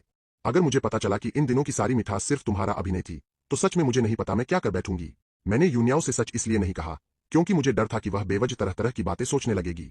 दरअसल इस बार मैं सिर्फ बाय यूएहू से पूरी तरह नाता खत्म करने जा रहा था। पिछली बार भागने की कोशिश नाकाम होने के बाद हमारे बीच बस कभी कभार हालचाल की बात होती थी और कुछ नहीं। सच कहूं तो शुरू में भी मैं बाय यूएहू को इतना ज्यादा पसंद नहीं करता था। बस कॉलेज के दिनों में वह सबकी नजर में रहने वाली, पढ़ाई में बहुत अच्छी लड़की थी और मैं संयोग से छात्र संघ में उसके अधीन काम करता था। आते जाते धीरे धीरे मेरे मन में उसके लिए लगाव पैदा हुआ। मैंने उसका पीछा किया, इतना कि सबको पता चल गया। 3 महीने बाद उसने आखिरकार हामी भरी। लेकिन हमारे रिश्ते को 1 साल से थोड़ा ही ज्यादा हुआ था कि यूनियाओ सामने आ गई। और शादी के बाद जो एक बार मैं उसके साथ भागा था, वह भी दरअसल मेरी मर्जी से नहीं था। युआन अंकल ने बातों को बढ़ा चढ़ाकर बाय यूएहू से कहा कि मैं यूनियाओ को पसंद नहीं करता, यहां तक कि यह झूठ भी बोला कि मैं अवसाद में हूं और आत्महत्या करना चाहता हूं। नतीजा यह हुआ कि बाय यूएहू ने इसे सच मान लिया और मुझसे संपर्क कर कहा कि वह मुझे अपने साथ ले जाएगी। मैं उस समय भ्रम में आकर मान गया और वहीं से बात की त्रासदी शुरू हुई। मैंने कॉफी शॉप के बाहर कार रोकी, बैग उठाया और दरवाजा खोलकर अंदर चला गया। एक नजर में ही बाय यूएहू दिख गई। वह अब भी 5 साल पहले जैसी ही सुंदर और अलौकिक लग रही थी, बस चेहरे पर अब कुछ परिपक्वता की छाप और थी। मैं सीधे उसके पास गया और सामने बैठ गया। मुझे देखकर उसने मुस्कुराते हुए मेज पर रखा कप मेरी ओर सरका दिया। यह तुम्हारी पसंदीदा स्नोटॉप कॉफी है। धन्यवाद। एक पल के लिए मैं जैसे अतीत में खो गया। पिछली बार उसने मेरे लिए इस तरह स्नोटॉप कॉफी तब मंगाई थी जब हम अंतिम वर्ष में थे और ग्रेजुएशन करीब था। 5 साल बीत गए, सब कुछ कब का बदल चुका था। बाय यूएहू ने पहले चुप्पी तोड़ी। तुम हाल में कैसे हो? मैंने शांत स्वर में जवाब दिया, बहुत अच्छा। यूनियाओ मेरे साथ बहुत अच्छा व्यवहार करती है। हमारी एक बहुत प्यारी बेटी भी है। उसने सिर हिलाया, उसकी आंखों की क्षणिक उदासी पल भर में ओझल हो गई। 5 साल पहले की बात के लिए माफ करना। उस समय मैंने युआन अंकल से सुना कि तुम्हें डिप्रेशन है और तुम टूट चुके हो, इसलिए मैं आवेश में तुम्हें अपने साथ ले जाना चाहती थी। मैंने सोचा भी नहीं था कि इससे तुम्हें ही नुकसान होगा। मैं सीधा स्तब्ध रह गया। युआन अंकल ने कहा था, उस समय मैं सच में भाग जाना चाहता था, लेकिन मुझे डिप्रेशन बिल्कुल नहीं था और आत्महत्या तो कभी नहीं कर सकता था। अब बारी बाय यूएहू के हैरान होने की थी। नहीं था, लेकिन उन्होंने तो मुझसे यही कहा था। तभी मुझे अचानक याद आया कि पिछली बार युआन अंकल से मिलने पर उनके चेहरे पर कैसी घबराहट थी। एक अजीब सा एहसास मेरे भीतर उठा। असल में जो इंसान पीछे से चाले चल रहा था वह यूनियाओ नहीं थी। बाय यूएहू के चेहरे पर हैरानी साफ झलक रही थी। यूनियाओ नहीं थी तो फिर उन तस्वीरों का क्या? मैंने बस सिर हिला दिया। मुझे भी नहीं पता। मैं अभी पता लगा रहा हूं कि वह गुमनाम ईमेल आखिर किसने भेजा था। बाय यूएहू ने सिर हिलाया। ठीक है, अगर किसी मदद की जरूरत हो तो बेहिचक कहना। मैं हल्का सा मुस्कुराया। मैं तुमसे औपचारिकता नहीं करूंगा। उसके होठों पर दुलार भरी मुस्कान थी। उसने मेरी ओर हाथ बढ़ाया। चेन चेन, तुम्हें खुशियां मिले। मैंने उसका हाथ थामा और गंभीरता से जवाब दिया, तुम भी जरूर खुश रहना। हमें यह बिल्कुल पता नहीं था कि अंधेरे में कोई कैमरा हमारी ओर तना हुआ था। उधर यूनियाओ दफ्तर में बेचैन बैठी थी। तभी उसके फोन पर एक अनजान मल्टीमीडिया संदेश आया। उसमें सब मेरी और बाय यूएहू की कॉफी शॉप वाली तस्वीरें थीं। तस्वीरों में हम हंसते बोलते दिख रहे थे और ऐसा लग रहा था मानो हम बहुत अंतरंग रंग से हाथ पकड़े हुए हों। यूनियाओ की आंखें पल भर में लाल हो गईं। उसने निराशा में सोचा, तो क्या चाहे मैं कितना भी कोशिश कर लूं, आखिर में छोड़ी जाने वाली हमेशा में ही रहूंगी। तभी मेरा फोन आ गया। एक पल की झिझक के बाद यूनियाओ ने कॉल उठा ली। उधर वह चुप रही, जैसे मेरा पहले बोलना चाहती हो। क्या मैं बाय यूएहू से मिलकर पछता गया था? क्या मैं उसे सच बताकर रिश्ता तोड़ने वाला था? लेकिन फोन पर मेरी हल्की चंचल आवाज आई, यूनियाओ, तुम्हारी छुट्टी हो गई क्या? मैं पहले घर लौट आया हूं। तुम काम से लौटते समय नहीं को साथ लेकर घर आना, हम साथ खाना खाएंगे। घर और साथ जैसे इन शब्दों ने उसकी ताकत कुछ लौटा दी। बस तुम लौट आए हो, वही काफी है। उसने जल्दी से फोन काट दिया, क्योंकि उसे डर था कि एक शब्द और बोली तो वह खुद को रोक नहीं पाएगी। जब मैं घर पहुंचा, मैं चेन आंटी के साथ खाना परोसने में मदद कर रहा था। नी ने मुझे देखते ही दौड़कर मेरी टांगों से लिपटते हुए पूछा, पापा, आप दोपहर में कहाँ गए थे? मुझे आपकी बहुत याद आई। मैंने उसके सिर पर हाथ फेरा। पापा कुछ काम से गए थे। चलो, मी के साथ हाथ धो लो, खाना खाने की तैयारी करो। खाने की मेज पर माहौल इतना ठंडा था कि जैसे सब कुछ जम गया हो। यहां तक कि नी को भी महसूस हो गया। पूरा डाइनिंग रूम डरावनी चुप्पी में डूबा था। मैंने होठों की हरकत से चुपचाप नी से पूछा, मी को क्या हुआ? लेकिन वह भी बस उलझन में सिर हिला सकी। यह खाना घुटन भरी चुप्पी में खत्म हुआ। यूनियाओ बिना एक शब्द कहे ऊपर चली गई। घर में आने से अब तक उसने मुझे एक बार भी ठीक से नहीं देखा था। मैं हैरान था, आखिर वह किस बात पर नाराज है? मैंने बहुत सोचा, फिर भी कुछ समझ नहीं आया। आखिर मैं सीधे स्टडी रूम का दरवाजा खोलकर अंदर घुस गया। यूनियाओ ने तुरंत भौहें चढ़ाकर मेरी ओर देखा। उसकी आवाज बर्फ जैसी ठंडी थी। अंदर आने से पहले दस्तक देना नहीं आता? मैं एक पल को जड़ हो गया। उसके इस रूप ने मुझे डरा दिया। बहुत दिनों बाद मैंने इतना ठंडा यूनियाओ देखा था। वह तो हमेशा मेरे सामने बहुत सावधान, यहां तक कि कुछ हद तक दबादबा रहता था। यह देखकर मेरे भीतर भी गुस्सा भड़क उठा। मैं पलटकर बाहर निकल गया और जोर से दरवाजा पटका। लेकिन कुछ ही कदम चला था कि यह नाकाबिल पैर फिर खुद ब खुद मुड़कर स्टडी के दरवाजे तक लौट आए। मैं उस बंद दरवाजे को घूरता रहा। जितना सोचता, उतना ही मन खिन्न होता। आखिर मैंने फिर ऐसा क्या कर दिया कि वह भड़क गया? जितना सोचता, उतना ही गुस्सा बढ़ता गया। मैंने फिर से जोर से स्टडी का दरवाजा धक्का देकर खोला और पूरे तेवर के साथ अंदर घुस गया। यूनियाओ उस दरवाजे को लगातार देखती रही जिसे मैंने जोर से बंद कर दिया था। उसका दिल इतना दुख रहा था कि उसे सांस भी सही से नहीं ली जा रही थी। उसे समझ ही नहीं आ रहा था कि वह अपने छेन को कैसे रोके। वह मेरे साथ प्यार से रहना चाहती थी, ऐसे दिखाना चाहती थी जैसे कुछ हुआ ही न हो, पर उसे ऐसा हो नहीं पा रहा था। जब मैंने दोबारा दरवाजा खोला और अंदर आया, तो एक पल के लिए उसकी आंखों में हैरानी दिखी। मुझे गुस्से में अपनी तरफ आते देखकर उल्टा उसे थोड़ी राहत मिली। चलो अच्छा है, उसका छेन सच में उसे छोड़कर नहीं गया। मैंने अपना सारा गुस्सा दबाते हुए एक बार में कहा, मैं वापस आया हूं ताकि तुम्हारा और बेटी का ध्यान रख सकूं, तुम्हारे लिए खाना बनाता हूं, तुम्हें ऑफिस तक ड्रॉप करता हूं। क्या यह सब भी काफी नहीं है? अब मैंने ऐसा क्या कर दिया जो तुम नाराज हो? कुछ बोलती क्यों नहीं? यूनियाओ काफी देर चुप रही, फिर बोली, तुम पूरी दोपहर में छुशी से मिलने गए थे। उसकी आवाज में एक शिकायत थी जिसे वह छिपाने की कोशिश कर रही थी, पर छिपा नहीं पाई। मैं एकदम सन्न रह गया। बस इतनी सी बात? क्या तुम लोगों ने हाथ भी पकड़ा था? यूनियाओ ने उदास चेहरा बनाकर कहा, वेन्यान। मेरी भौहें तिन गईं। हाथ पकड़ा? यह सब तुमसे किसने कहा? यूनियाओ ने फोन निकाला और वे तस्वीरें मुझे दिखाईं। मैंने ठीक से देखा भी नहीं था कि बेबसी से एक ठंडी सांस भरी, फिर फोन नीचे रखकर खुद आगे बढ़कर उसका हाथ पकड़ लिया। तुम इतनी समझदार हो, तुम्हें नहीं दिख रहा कि ये तस्वीरें बस कैमरे के एंगल का चक्कर है? हाँ, मैं मेरी खुशी से मिलने गया था, लेकिन हमारे बीच ऐसी कोई बात नहीं हुई। बस हाथ मिलाकर पुरानी बातें खत्म कर दी। मैंने पुरानी सारी बातें पीछे छोड़ दी है। यूनियाओ मेरी आंखों में देखते हुए बहुत ध्यान से बोली, सच? मैंने गहरी सांस ली और कहा, 100% सच। मुझे पता है कि शायद अभी तुम मुझ पर भरोसा न कर पाओ, लेकिन हम धीरे धीरे सब ठीक कर लेंगे और फिर से भरोसा करेंगे, ओके? यूनियाओ तुरंत एक सीधे सादे खरगोश जैसी बन गई। उसने अपना सिर मेरे गले में छिपा लिया और धीरे से बोली, ठीक है। यह देखकर मैंने मौका पाकर पूछा, तो क्या तुम अब भी मुझसे नाराज हो? यूनियाओ ने मेरे गले में चेहरा रगड़ते हुए थोड़े नखरे से कहा, मैं भला तुमसे नाराज क्यों होंगी? मैं अपनी हंसी रोक नहीं पाया, पर फिर जानबूझकर चेहरा सीरियस बना लिया। यूनियाओ ने तुरंत सिर उठाया, उसकी आंखों में डर साफ दिख रहा था। तो मैं ऐसा क्या करूं कि तुम नाराज न हो? चाहो तो मुझे मार लो। यह कहते हुए उसने सच में मेरा हाथ पकड़ा और अपने गाल की तरफ ले जाने लगी। मैं हंस पड़ा और तुरंत उसका हाथ रोक लिया। अरे इसकी जरूरत नहीं है, मुझे कोई मारपीट नहीं करनी। इस बार तुम्हें बिना बताए उससे मिलने गया, यह मेरी गलती थी, लेकिन तुम्हें भी मुझ पर भरोसा करना सीखना होगा, समझे? यूनियाओ ने कुछ नहीं कहा, बस चुपचाप हाँ में सिर हिला दिया। मैं धीरे धीरे उसके बाल सहला ही रहा था कि मेरी नजर मेज पर रखे उसके फोन पर पड़ी। उसमें वही ईमेल आईडी खुली थी जिससे पिछली बार मुझे अनजान मैसेज आया था। यह देखकर मैंने सोच में डूबते हुए अपनी आंखें सिकोड़ लीं। रात में जैसे ही मैं नन्ही बच्ची को सुलाकर बाहर आया, मैंने देखा कि यूनियाओ नहाकर बाथरूम से निकल रही थी और अपने बाल सुखा रही थी। मैं उसके पास गया और आराम से उसके हाथ से हेयर ड्रायर ले लिया। फिर बहुत प्यार और सावधानी से उसके बाल सुखाने लगा, बिल्कुल वैसे जैसे कोई किसी बहुत कीमती चीज का ध्यान रखता है। उसने भी सुकून से आंखें बंद कर लीं और मजे से अपने बाल सुखवाने लगी। बाल सूखने के बाद यूनियाओ मेरी बाहों में आ लिपटी। उसके चेहरे पर पूरा सुकून था। मैंने प्यार से उसके सिर पर हाथ फेरा और कहा, आगे से अगर तुम्हें जानना हो कि मैं क्या कर रहा हूं, तो सीधा मुझसे पूछ लिया करो। किसी और के जरिए मुझे समझने की कोशिश मत किया करो। तुम बस पूछोगी तो मैं सब बता दूंगा। यूनियाओ ने मेरे सिर पर एक किस किया और बोली, ठीक है। फिर मैं थोड़ा ऊपर होकर उसके पास लेट गया और सीरियस होकर उससे पूछा, क्या तुम पता लगा सकती हो कि यह मेल भेजने वाला कौन है? यही ईमेल 5 साल पहले भी आया था, जिसमें लिखा था कि कंपनी का फंड डूबने के पीछे तुम्हारा हाथ है। दोनों मेल एक ही बंदे के हैं। यूनियाओ की नजरें एक पल में ही तेज और सीरियस हो गईं। उसने तुम्हें भी मेल भेजा था? मैंने सिर हिलाया, हाँ। मैं पहले हमेशा यही सोचता रहा कि कंपनी के साथ जो भी हुआ वह सब तुम्हारी चाल थी, और यह सब इसी ईमेल की वजह से हुआ था। युन्याओ ने सोचते हुए सिर हिलाया। पहले सो जाओ, कल मैं जुओले से इसकी जांच करवाती हूँ। मैंने ठीक है कहा, फिर झुककर उसके होठों पर एक हल्का सा किस किया। उसे बाहों में भरकर आराम से आंखें बंद कर ली।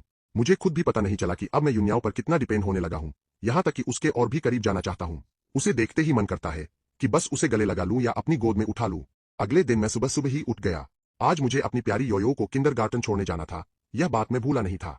इसलिए मुंह हाथ धोकर सीधा किचन में चला गया और नाश्ता बनाने लगा। मैं बड़े ध्यान से अंडा फ्राई कर रहा था कि युन्याओ अचानक पीछे से आई और उसने मुझे पीछे से गले लगा लिया।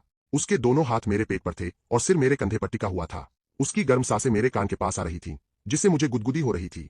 मैंने उसका हाथ हटाते हुए कहा, तुम जल्दी से डाइनिंग टेबल पर जाकर बैठो, मैं यह अंडा बनाकर बस आ ही रहा हूँ। युन्याओ की आवाज में सोकर उठने वाला भारीपन था। नहीं, मैं यही तुम्हारे साथ रहूंगी जब तक काम खत्म हो जाए। उसके इतना कहते ही दरवाजे से बच्ची की मीठी आवाज आई, मम्मा पापा, गंदी बात, शर्म करो। मेरा चेहरा एकदम लाल हो गया। बच्चे के सामने ऐसे पकड़े जाना सच में बहुत शर्मिंदगी भरा था। मैंने जल्दी से कहा, छोड़ो भी, यो देख रही है। लेकिन युन्याओ उल्टे अपना चेहरा मेरे और पास ले आई। तुम मुझे एक किस कर दो, फिर छोड़ दूंगी। वह इतनी जिद करने लगी कि मेरे पास उसकी बात मानने के अलावा कोई चारा नहीं था। मैं झुककर उसे किस करने ही वाला था कि उसने चालाकी से अपना चेहरा घुमा लिया और मेरा किस सीधा उसके होठों पर हो गया। मैं संभल भी नहीं पाया था कि उसने मेरे सिर के पीछे हाथ रखकर किस को और गहरा कर दिया। जब हम दोनों का ध्यान टूटा, तब तक पैन में अंडा पूरी तरह जल चुका था। नाश्ते के टाइम वही जला हुआ अंडा युन्याओ ने अपनी प्लेट में रख लिया और बड़े मजे से खाने लगी, मानो कोई बहुत टेस्टी खाना हो। खाने के बाद युन्याओ गाड़ी चलाकर ऑफिस चली गई और मैं बच्ची को लेकर किंडरगार्टन छोड़ने निकल गया। गुयो को ड्रॉप करके जब घर लौटा तो थोड़ी देर के लिए फिर से सो गया। उठने पर एकदम फ्रेश फील हो रहा था। दोपहर का खाना खाया ही था कि मेरे बचपन के दोस्त शूचिंग का फोन आ गया। हम दोनों किंडरगार्टन के टाइम से एक दूसरे को जानते थे, फिर स्कूल से लेकर कॉलेज तक साथ पढ़े। बाद में अलग अलग फील होने की वजह से मिलना जुलना कम हो गया था। शादी के बाद जब शूचिंग ने भी मुझसे कहा था कि कंपनी वाला मामला शायद युन्याओ ने नहीं किया है, तब मैंने उसकी बात पर यकीन नहीं किया था। मुझे लगा था कि वह बाहर वालों का साथ दे रहा है और धीरे धीरे मैंने उससे बातचीत ही बंद कर दी थी। इसलिए इस वक्त उसका फोन आते ही खुशी से उछल पड़ा और तुरंत कॉल उठा ली। मैंने बेसब्री से कहा, चिंग भाई। उधर शूचिंग एकदम चुप हो गया। शायद उसने फोन कान से हटाकर स्क्रीन देखी होगी। फिर झिझकते हुए पूछा, गुछेन। मैंने कहा, हाँ भाई, मैं ही हूं। वह हंसकर बोला, अरे भाई, आज तेरे अंदर किसकी आत्मा आ गई, तू ऐसे कैसे बात कर रहा है। उसकी बात सुनकर मेरे चेहरे के एक्सप्रेशन ही बदल गए और मेरा टोन फिर से नॉर्मल ठंडा हो गया। फोन किस काम से किया है। तब जाकर उसने राहत की सांस ली, मानो उसे लगा हो कि हाँ, अब आयन मेरा दोस्त अपने असली रूप में। उसने पूछा, सुना है तू वापस देश आ गया है। मैंने कहा, हाँ, कुछ दिन पहले ही लौटा हूं। फिर मैं अचानक थोड़ा फ्रैंक होकर बोला, बहुत दिन हो गए मिले हुए यार, चल बाहर चलकर एक ड्रिंक पीते हैं। यह कोई मजाक नहीं था, मेरे मन की सच्ची बात थी। उधर कुछ पल सन्नाटा रहा, फिर आखिरकार उसकी आवाज आई, ठीक है। मैं तय प्लान के मुताबिक शूचिंग के बार पहुंचा। यह वही जगह थी जिसका सपना वह कॉलेज के दिनों से देखती आ रही थी। मैंने उसे एक ही नजर में ऊंचे स्टूल पर बैठकर ड्रिंक करते हुए देख लिया और बिना कुछ सोचे उसके पास जाकर हल्की सी कोहनी मार दी। शूचिंग बुरी तरह चौंक गई। उसने कहा, तुझे क्या हो गया है रे, आज इतना अजीब क्यों बिहेव कर रहा है। मैंने जोर से उसके कंधे पर हाथ डालते हुए कहा, अरे बिना किसी बात के ऐसे ही नहीं छे सकता क्या। फिर मैंने माफी मांगते हुए कहा, सॉरी यार, चिंगे। उस मैटर में सच में युन्याओ की कोई गलती नहीं थी, मैंने ही उसे गलत समझ लिया था। मेरी बेवकूफी की वजह से ही हम इतने टाइम तक दूर रहे। क्या तू अपने इस भाई को माफ कर सकती है। शूचिंग पहले तो कुछ सेकंड्स के लिए शौक रह गई, फिर एटीट्यूड से अपनी ठुडी उठाकर बोली, तो सच में सब पता कर लिया तुमने। मैंने तो पहले ही कहा था, वह तुझसे इतना प्यार करती है, वह ऐसा काम कर ही नहीं सकती। मैंने ध्यान से उसे देखा और पूछा, तो तू अब भी मुझसे नाराज है क्या। उसने मुझे चिढ़कर देखा, हल्का सा हुह किया और बोली, वो तो तेरे आगे के बिहेवियर पर डिपेंड करेगा। मैं तुरंत मजाकिया चापलूसी करते हुए बोला, शू मैडम, आपकी बात सिर आंखों पर, तो क्या यह छोटा भाई आपको हॉटपॉट खिलाने ले चले, आप हमें यह मौका देंगी। शूचिंग ने भी मेरी नकल उतारते हुए भारी आवाज में जवाब दिया, इजाजत दी जाती है, रास्ता दिखाओ छोटे लीजी। उसने सच में कोई तरस नहीं खाया। ऑर्डर देते वक्त उसने सिर्फ महंगी महंगी चीजें चुनी। साफ दिख रहा था कि वह आज मुझे अच्छे से लूटने वाली थी। जब सारा खाना आ गया और हम खाने लगे, तब शूचिंग ने मुझसे पूछा, तो अब तेरा क्या इरादा है, डिवोर्स लेगा या नहीं, और तेरी बच्ची का क्या होगा। मैं बर्तन में उबलते ट्राइब को चॉपस्टिक से घुमाते हुए धीरे से बोला, डिवोर्स तो नहीं लूंगा, वह खूबसूरत भी है, अमीर भी, किसी भी हिसाब से मेरा कोई नुकसान नहीं है, और मुझे उसके लिए बहुत गिल्ट फील होता है। मैं सोच रहा हूं कि उसकी भरपाई कैसे करूं। शूचिंग ने सीधा मुद्दे पर बात की, तो तू अब उसके साथ इसलिए रुका हुआ है क्योंकि तू भरपाई करना चाहता है, प्यार की वजह से नहीं। मैंने बाउल में पड़ी ट्राइब को चॉपस्टिक से चुभाते हुए कहा, शायद ऐसा ही है, लेकिन पूरी तरह नहीं। सच तो यह है कि अब जब मैं उसके साथ होता हूं तो मुझे सच में बहुत अच्छा लगता है। शूचिंग कुछ देर चुप रही, फिर सीरियस होकर समझाया, देख, तुझे अच्छी तरह सोच लेना चाहिए। आखिर वही इंसान है जो पूरी लाइफ तेरे साथ रहेगी। अगर फीलिंग्स ही नहीं होंगी तो तू बहुत थक जाएगा। मैंने गंभीरता से हाँ में सिर हिलाया। मुझे पता था कि वह सही कह रही है। उसकी बातों ने मेरी पूरी भूख ही मार दी। मैंने बस जैसे तैसे दो चार निवाले खाए। हॉटपॉट खाने के बाद हम थोड़ी देर गेम खेलने भी गए। रास्ते में एक एक्सेसरीज की दुकान के सामने से गुजरते हुए मेरी नजर एक बहुत ही प्यारी सी चेन पर पड़ी। मुझे लगा कि यह युन्याओं पर बहुत अच्छी लगेगी, इसलिए मैंने उसे खरीद लिया ताकि रात को उसे दे सकूं। खेलने के बाद शूछेंग को बाय बोलकर मैं गाड़ी से बच्ची को स्कूल से लेने गया। मुझे देखते ही उसकी आंखें चमक उठीं और वह दौड़कर मेरी तरफ आने लगी, लेकिन टीचर ने उसे तुरंत रोक लिया। वह मुझे ऊपर से नीचे तक शक की नजर से देखकर पूछने लगी, आप कौन है? मेरे कुछ बोलने से पहले ही बच्ची ने बड़े गर्व से तेज आवाज में कहा, ये मेरे पापा है। तब जाकर टीचर को समझ आया। वह मुस्कुराकर बोली, ओह, तो आप योयो के पापा है। आपको पहले कभी देखा नहीं, इसलिए पहचान नहीं पाई। सॉरी, मैंने समझदारी से मुस्कुराते हुए कहा, कोई बात नहीं, अब से मैं अक्सर इसे लेने आया करूंगा। Thank you teacher, bye. घर लौटते समय मैं पूरे रास्ते स्टीयरिंग पकड़े चुप ही रहा। मेरे दिमाग में बार बार यही चल रहा था कि योयो की टीचर तक मुझे नहीं पहचानती। आखिर मैंने उसके बचपन के कितने पल ऐसे ही खो दिए, और आगे चलकर मैं इसकी भरपाई कैसे करूंगा। जैसे ही हम घर के गेट से अंदर आए, आंगन में एक जानी पहचानी गाड़ी के इंजन की आवाज सुनाई दी। उसके तुरंत बाद एकदम क्लासिक ड्रेस पहने युन्याओ अंदर आई। ढलते सूरज की रोशनी उसके चेहरे पर पड़ रही थी, मानो उस पर सुनहरी चमक चढ़ गई हो। उसके चेहरे का एक एक फीचर इतना साफ दिख रहा था। उसकी वो गहरी तारों जैसी आंखें बहुत ही खूबसूरत लग रही थीं। मैं कुछ पल के लिए बस उसे देखता ही रह गया। तभी वह चलकर मेरे सामने आ खड़ी हुई और उसकी ठंडी पर प्यारी आवाज मेरे कानों में पड़ी, क्या देख रहे हो? कहाँ खोए हुए हो? मैं झटके से होश में आया। मुझे इतनी शर्म आई कि लगा अभी जमीन में धंस जाऊं। फिर नजरें चुराते हुए बहाना बनाया, नहीं, कुछ नहीं, आज धूप बहुत तेज है, बस इसलिए। युन्याओं ने लगभग ढल चुके आसमान की तरफ देखा, फिर अपनी हंसी दबाते हुए मेरी तरफ देखा। मैं और भी झेम नर्वस हो गया। बस 2 बार झूठी हंसी हंसा और कहा, मैं किचन में देखता हूं कि आंटी ने खाना बनाया या नहीं। यह कहकर मैं फौरन वहां से खिसक गया। युन्याओं मेरी भागती हुई पीठ को प्यार से देखती रही और मन ही मन मुस्कुराई, आखिर तुम्हें मुझसे प्यार कैसे करवाऊं? तुम ऐसे बहुत ज्यादा प्यारे लगते हो। खाना खाते समय मैंने पूरा टाइम सिर झुकाकर बस चावल खाए, उसकी तरफ देखने की हिम्मत तक नहीं हुई। लेकिन वह लगातार मेरी प्लेट में खाना परोसती रही। जब से उसे पता चला था कि अब मैं उससे कतराता नहीं हूं, वह मानो मुझे खिलाने वाली मशीन ही बन गई थी। जब तक मेरी प्लेट को पहाड़ की तरह भर न दे, उसे चैन ही नहीं आता था। रात के खाने के बाद युन्याओं काम करने स्टडी रूम में चली गई और मैं ऊपर बच्ची के साथ बैठकर ड्राइंग करने लगा। आज उसने एक प्यारा सा खरगोश बनाया था। उसकी पेंटिंग में सब्जियों के बगीचे और सड़क के कलर्स इतने परफेक्ट थे कि मैं हैरान रह गया। एक ज्वेलरी डिजाइनर होने के नाते मुझे रंगों की बहुत अच्छी समझ है, और इस बच्ची की पेंटिंग सच में जितनी देखो उतनी कमाल लग रही थी। जब योयो नहाने गई तो मैं उसकी ड्राइंग उठाकर युन्याओं को दिखाने का सोच ही रहा था कि उठते समय पास में रखी एक नोटबुक नीचे गिर गई और उसमें से कई फोटोज बाहर बिखर गए।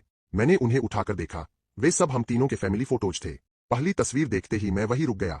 उसमें हम तीनों डाइनिंग टेबल पर खाना खा रहे थे। बहुत ही प्यारा सा सीन था।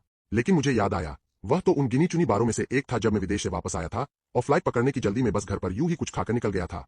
वह कोई खास खुशी वाला पल नहीं था। दूसरी तस्वीर किंडरगार्टन के गेट की थी। मैं योयो का हाथ पकड़े हुए था और वह सिर उठाकर चमकती आंखों से मुझे देख रही थी। मुझे याद आया, वह उसका बर्थडे था। उसने मुझसे उसे स्कूल से लेने आने की बहुत मिन्नतें की थीं, और इतने सालों में वह पहली और इकलौती बार थी जब मैं उसे लेने गया था। उन तस्वीरों की क्वालिटी थोड़ी धुंधली थी, साफ दिख रहा था कि वे चोरी छिपेली गई थीं। शायद योयो ने अपनी स्मार्ट वॉच से उन्हें चुपके से खींचा था। मेरे हाथ कांप रहे थे और मैं एक एक करके नीचे पड़ी सारी तस्वीरें उल्ट पलट कर देखता रहा। जब तक बाथरूम से पानी की आवाज बंद हुई, तब तक मुझे एहसास ही नहीं हुआ कि मेरे पूरे चेहरे पर आंसू बह रहे हैं। मैंने घबराकर तस्वीरें वापस रख दी। डर था कि कहीं बच्ची को पता न चल जाए। फिर मैंने पानी का गिलास उठाया और बाहर भाग आया। गैलरी में मुंह ढककर मैं कांपते हुए रोता रहा। बड़ी मुश्किल से खुद को संभाला, ठंडे पानी से चेहरा धोया, फिर एक कप दूध गर्म किया और उसे लेकर बच्ची के कमरे में गया। योयो मुझे ढूंढने बाहर निकलने ही वाली थी। जब उसने मुझे दूध लेकर अंदर आते देखा और मेरी आंखें लाल देखीं, तो वह तुरंत उदास होकर दौड़कर मुझसे लिपट गई। उसने पूछा, पापा, आपको क्या हुआ? आपकी आंखें इतनी लाल क्यों है? क्या आप रोए थे? मैंने बड़ी मुश्किल से चेहरे पर मुस्कान लाकर कहा, नहीं बेटा, पापा की आंख में बस थोड़ा सा कचरा चला गया था। बच्ची ने थोड़ा शक, थोड़ा यकीन भरी नजर से मुझे देखा, लेकिन फिर चुपचाप दूध लिया और एक सांस में पी गई। जब योयो की सांसें नॉर्मल हो गई और वह सो गई, तब मैं दबे पांव कमरे से निकला और चुपचाप युन्याओं के स्टडी रूम की तरफ बढ़ा। दरवाजा खोलकर अंदर गया तो युन्याओं अभी अभी अपनी टेबल के पीछे से उठी थी, जैसे मेरी तरफ ही आने वाली हो। लेकिन मैं तो सीधा उसके गले से जा लगा और अपना चेहरा उसके सीने में छिपाकर फूट फूट कर रोने लगा। मेरे आंसू पल भर में उसके कपड़े भिगो गए। वह एकदम सुन हो गई, फिर घबराकर मुझे संभालते हुए अपनी बाहों में भर लिया। उसकी आवाज घबराहट से कांप रही थी। क्या हुआ छेन छेन, आखिर हुआ क्या है? तभी मुझे एक हल्की सी खुशबू महसूस हुई, जिसने मेरे मन को थोड़ी शांति दी। लेकिन युन्याओं मन ही मन मेरे इस तरह टूटने की वजह सोच रही थी। रात के खाने तक तो सब ठीक था, प्रॉब्लम पक्का बच्ची के कमरे में ही हुई होगी। उसकी नजरें थोड़ी सख्त हो गई और उसने सोचा, यह नालायक लड़की फिर अपने पापा का दिल दुखा आई, कल देखती हूं इसे कैसे सबक सिखाती हूं। अचानक मैंने उसके सिर पर हाथ फेरा और कहा, युन्याओं, क्या तुम्हें लगता है कि मैं बहुत बुरा इंसान हूं? अभी मैंने हम तीनों की फैमिली फोटोज देखी, और वह फोटो भी जिसमें मैं उसे स्कूल छोड़ने गया था। क्या मैं पहले बहुत ज्यादा बुरा पापा था? यह सुनकर युन्याओं का दिल बैठ गया। उसे लगता था कि उसने बच्ची को दुनिया की सबसे अच्छी चीजें दी है, लेकिन वह यह भूल गई थी कि साथ वक्त बिताना ही सबसे कीमती चीज है। ये तस्वीरें उसने भी पहली बार ही देखी थी। वह मेरे और करीब आ गई और बोली, अब तो तुम वापस आ गए हो, आगे से हम दोनों मिलकर बच्ची के साथ ज्यादा टाइम स्पेंड करेंगे। यह सुनकर मेरे दिल को बहुत तसल्ली मिली और मैंने धीरे से हाँ में सिर हिलाया। यह देखकर युन्याओं ने अपना काम भी छोड़ दिया और सीधा मेरे साथ बेडरूम में आराम करने चली गई। बेडरूम में बिस्तर पर लेटे लेटे मैं युन्याओं के छोटे छोटे हाथों से खेल रहा था। मेरी हथेली के सामने उसका हाथ बिल्कुल किसी छोटे बच्चे जैसा लग रहा था। मैं सोच ही रहा था कि इतने छोटे हाथ कैसे हो सकते हैं। तभी उसकी प्यार भरी नजरें मुझसे टकराईं। उसके लिए आज की यह खुशहाल जिंदगी किसी सपने जैसी थी, इसलिए वह इस सुकून भरे पल को बहुत संभाल कर रख रही थी। युन्याओं मुझे देखती रही, फिर खुद को रोक नहीं पाई और मेरी रो रो कर सूजी हुई आंखों को चूम लिया। उसके किस धीरे धीरे मेरे गालों, नाक की नोक और होठों के कोनों से होते हुए आखिरकार मेरे होठों पर टिक गए। फिर वह और करीब आने लगी। उसी धुंधले से पल में मुझे अचानक एक बात याद आई, तो मैंने उखड़ी सांसों में उससे पूछा, जिस ईमेल की जांच करने को मैंने कहा था उसका क्या हुआ? युन्याओं इस वक्त बिल्कुल भी ध्यान भटकाना नहीं चाहती थी, लेकिन उसे डर था कि कहीं नाराज न हो जाऊं, इसलिए उसने बीच में थोड़ा रुककर बस इतना कहा, अभी जांच चल रही है, मुझे थोड़ा और टाइम दो। उसके बाद युन्याओं ने मुझे दोबारा बोलने का मौका ही नहीं दिया। रात एक दीवानी सी रात बन गई और जब तक सुबह का उजाला नहीं फैल गया तब तक मैं बिस्तर से नहीं उठा। उसके बाद ही बाथरूम गया। मैंने तो पिछली बार कसम खाई थी कि अब उसे हाथ भी नहीं लगाऊंगा, लेकिन एक बार फिर उसकी अदाओं के आगे हार गया। मैंने मन ही मन कसम खाई कि अगली बार अगर मैं फिर उसके आगे हारा न तो देखना। अगले दिन जैसे ही अलार्म बजा, युन्याओं ने हाथ बढ़ाकर उसे बंद कर दिया ताकि मैं थोड़ी देर और सो सकूं। लेकिन जैसे ही उसने सिर झुकाया, मैंने उसे अपनी बाहों में खींच लिया और उसके माथे से अपना माथा रगड़ा। फिर उसकी कमर पकड़कर मैंने सुस्तसी आवाज में पूछा, कितने बजे है? युन्याओं की आंखें अचानक गहरी हो गईं और उसने भारी आवाज में कहा, 7:30। अभी जल्दी है, तुम थोड़ी देर और सो जाओ। मैंने भारी पलकों को जोर लगाकर खोला और कहा, नहीं, मुझे बच्ची को स्कूल छोड़ने जाना है। मैं फिर से अपना वादा नहीं तोड़ सकता, वापस आकर सो जाऊंगा। युन्याओं ने देखा कि मेरा इरादा पक्का है, तो वह समझ गई कि मुझे रोक नहीं पाएगी। उसने झुककर मेरे होठों पर एक हल्का सा किस किया और कहा, ठीक है, मैं भी तुम्हारे साथ चलती हूँ। मेरी आंखों में खुशी आ गई। मैंने पूछा, क्या इससे तुम्हारे ऑफिस के काम में देर नहीं होगी? युन्याओं बस हल्का सा मुस्कुराई। मैंने तुमसे बहुत पहले कहा था, कोई भी चीज तुम दोनों बाप बेटी से ज्यादा जरूरी नहीं है। मैंने मौका देखकर अपनी बाहें उसके गले में डाल दी, उसे अपनी तरफ खींचा और कहा, युन्याओं, तुम बहुत अच्छी हो। इतना कहकर मैंने फिर उसे किस कर लिया। नाश्ता खत्म करने के बाद हम तीनों साथ में बच्ची को स्कूल छोड़ने गए। छोटी सी बच्ची पूरे रास्ते बहुत खुश और एक्साइटेड रही। पहली बार मम्मा पापा दोनों उसे साथ छोड़ने आए थे। स्कूल के गेट पर पहुंचते ही उसने अपनी क्लासमेट को पकड़कर बड़े एटीट्यूड से कहा, देखो, मेरे मम्मा और पापा दोनों मुझे स्कूल छोड़ने आए हैं। उसका वह इतराता हुआ प्यारा सा चेहरा सच में बहुत ही क्यूट लग रहा था। बच्ची को छोड़ने के बाद युन्याओं मुझे वापस घर छोड़ने आई ताकि मैं अपनी अधूरी नींद पूरी कर सकूं। कार से उतरने से पहले उसने मुझे फिर से अपनी तरफ खींचकर एक गहरा सा किस किया, तब जाकर उसे तसल्ली मिली।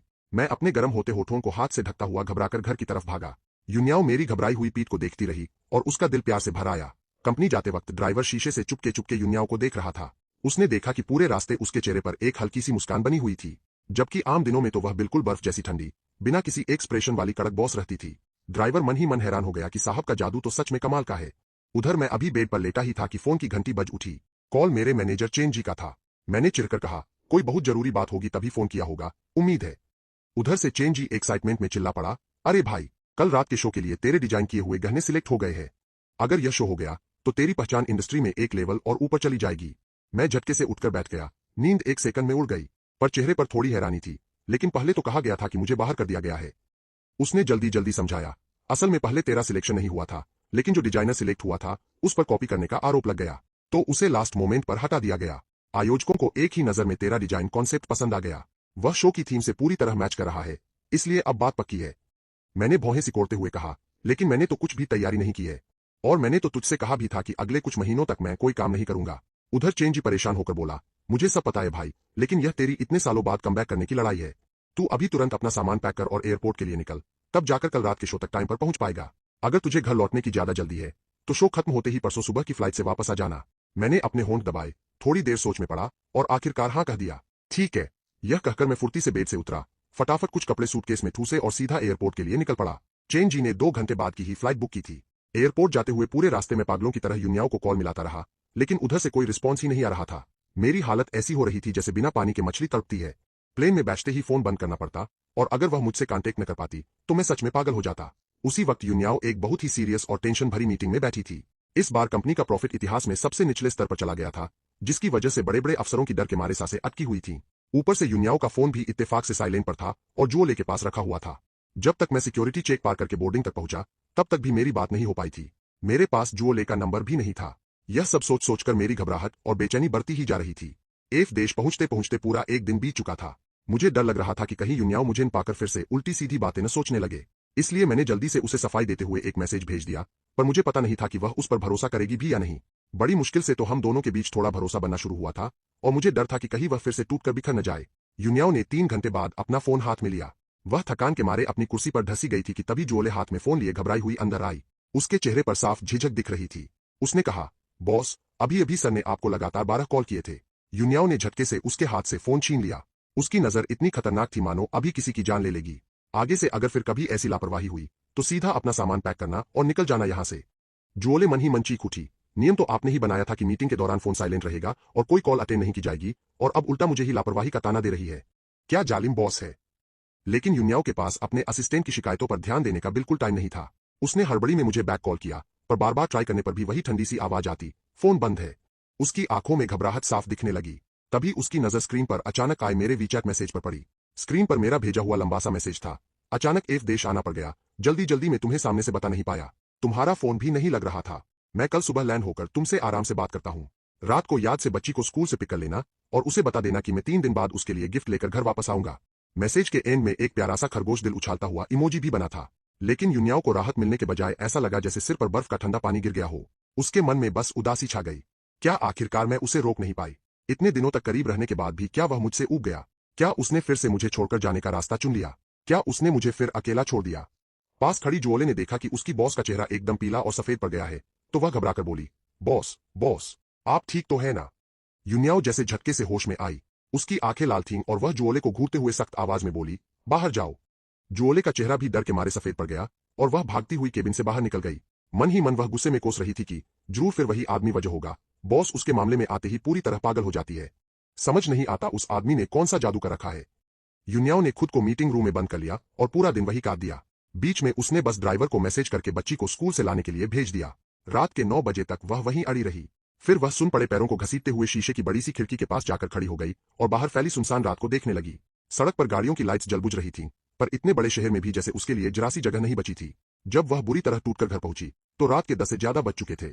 वह सीधे बच्ची के कमरे के दरवाजे तक गई और अंदर झांक कर देखा। योयो तो कब की गहरी नींद में सो चुकी थी और अपनी बाहों में उसी गुड़िया को कसकर पकड़े हुए थी जो मैं वापस लौटते वक्त उसके लिए लाया था। युनियाओ काफी देर तक उसे देखती रही, फिर प्यार से योयो के सिर पर हाथ फेरा, चुपचाप बाहर आई और दरवाजा बंद कर दिया। बेडरूम में लौटकर नहाने के बाद जब वह बिस्तर पर लेटी तो उसकी नाक में अब भी मेरी छोड़ी हुई हल्की सी खुशबू आ रही थी। वह करवट बदलकर बिस्तर के उस हिस्से पर आ गई जहां मैं सोता था और अपना चेहरा मेरे तकिए में छिपा लिया। उसके दिल से एक खामोश आवाज निकली, छेन छेन, अब मुझे फिर से धोखा मत देना। मैं सच में अब और दर्द नहीं सह सकती। रात भर जागने का नतीजा यह हुआ कि अगली सुबह जब युनियाओ थके हुए चेहरे के साथ नीचे आई तो नाश्ता कर रही छोटी बच्ची भी उसे देखकर घबरा गई। उसने फिक्र से पूछा, मम्मा, क्या आप रात को सोई नहीं? आपके डार्क सर्कल्स तो आंखों से भी बड़े लग रहे हैं। युनियाओ ने बड़ी मुश्किल से खुद को संभाला, बेटी के सिर पर हाथ फेरा और प्यार से बोली, कंपनी में कल रात थोड़ा जरूरी काम था बेटा, इसलिए देर से सोई। तुम जल्दी से खाना खा लो, फिर मैं तुम्हें स्कूल ड्रॉप कर देती हूँ।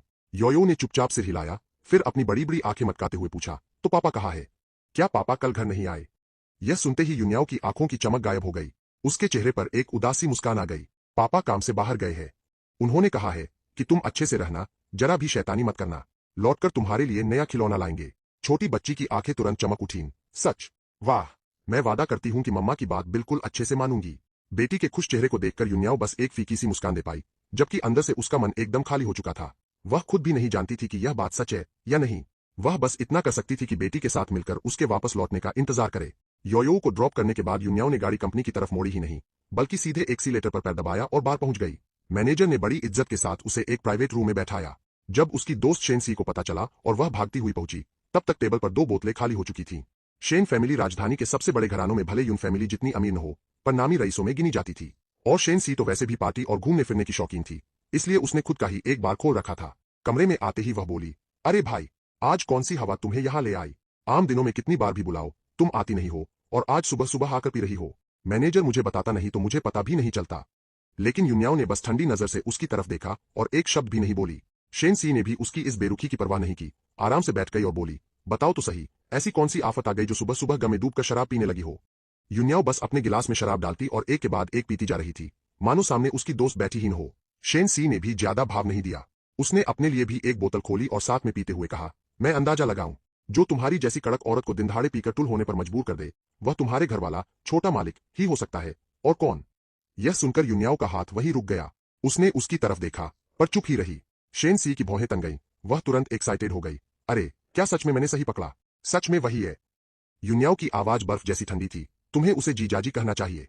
शेन सी हंस पड़ी। जीजा जी, मुझे ऐसा तुम्हें छोड़कर चला जाने वाला, 3 साल तक हाल न पूछने वाला निकम्मा जीजा नहीं चाहिए। सुना था वह 2 दिन पहले लौटा था, तो क्या अब फिर चला गया?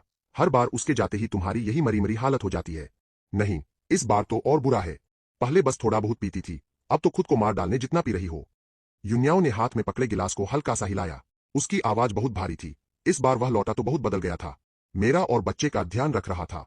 उसने कहा था कि कुछ महीने घर पर ही रहेगा, लेकिन कल वह फिर बिना कुछ कहे चला गया। उसने कहा है कि वापस आएगा, पर मुझे नहीं पता कि अब भी उस पर भरोसा कर सकती हूं या नहीं। यह सुनते ही शेन सी के मुंह की शराब लगभग बाहर आ गई।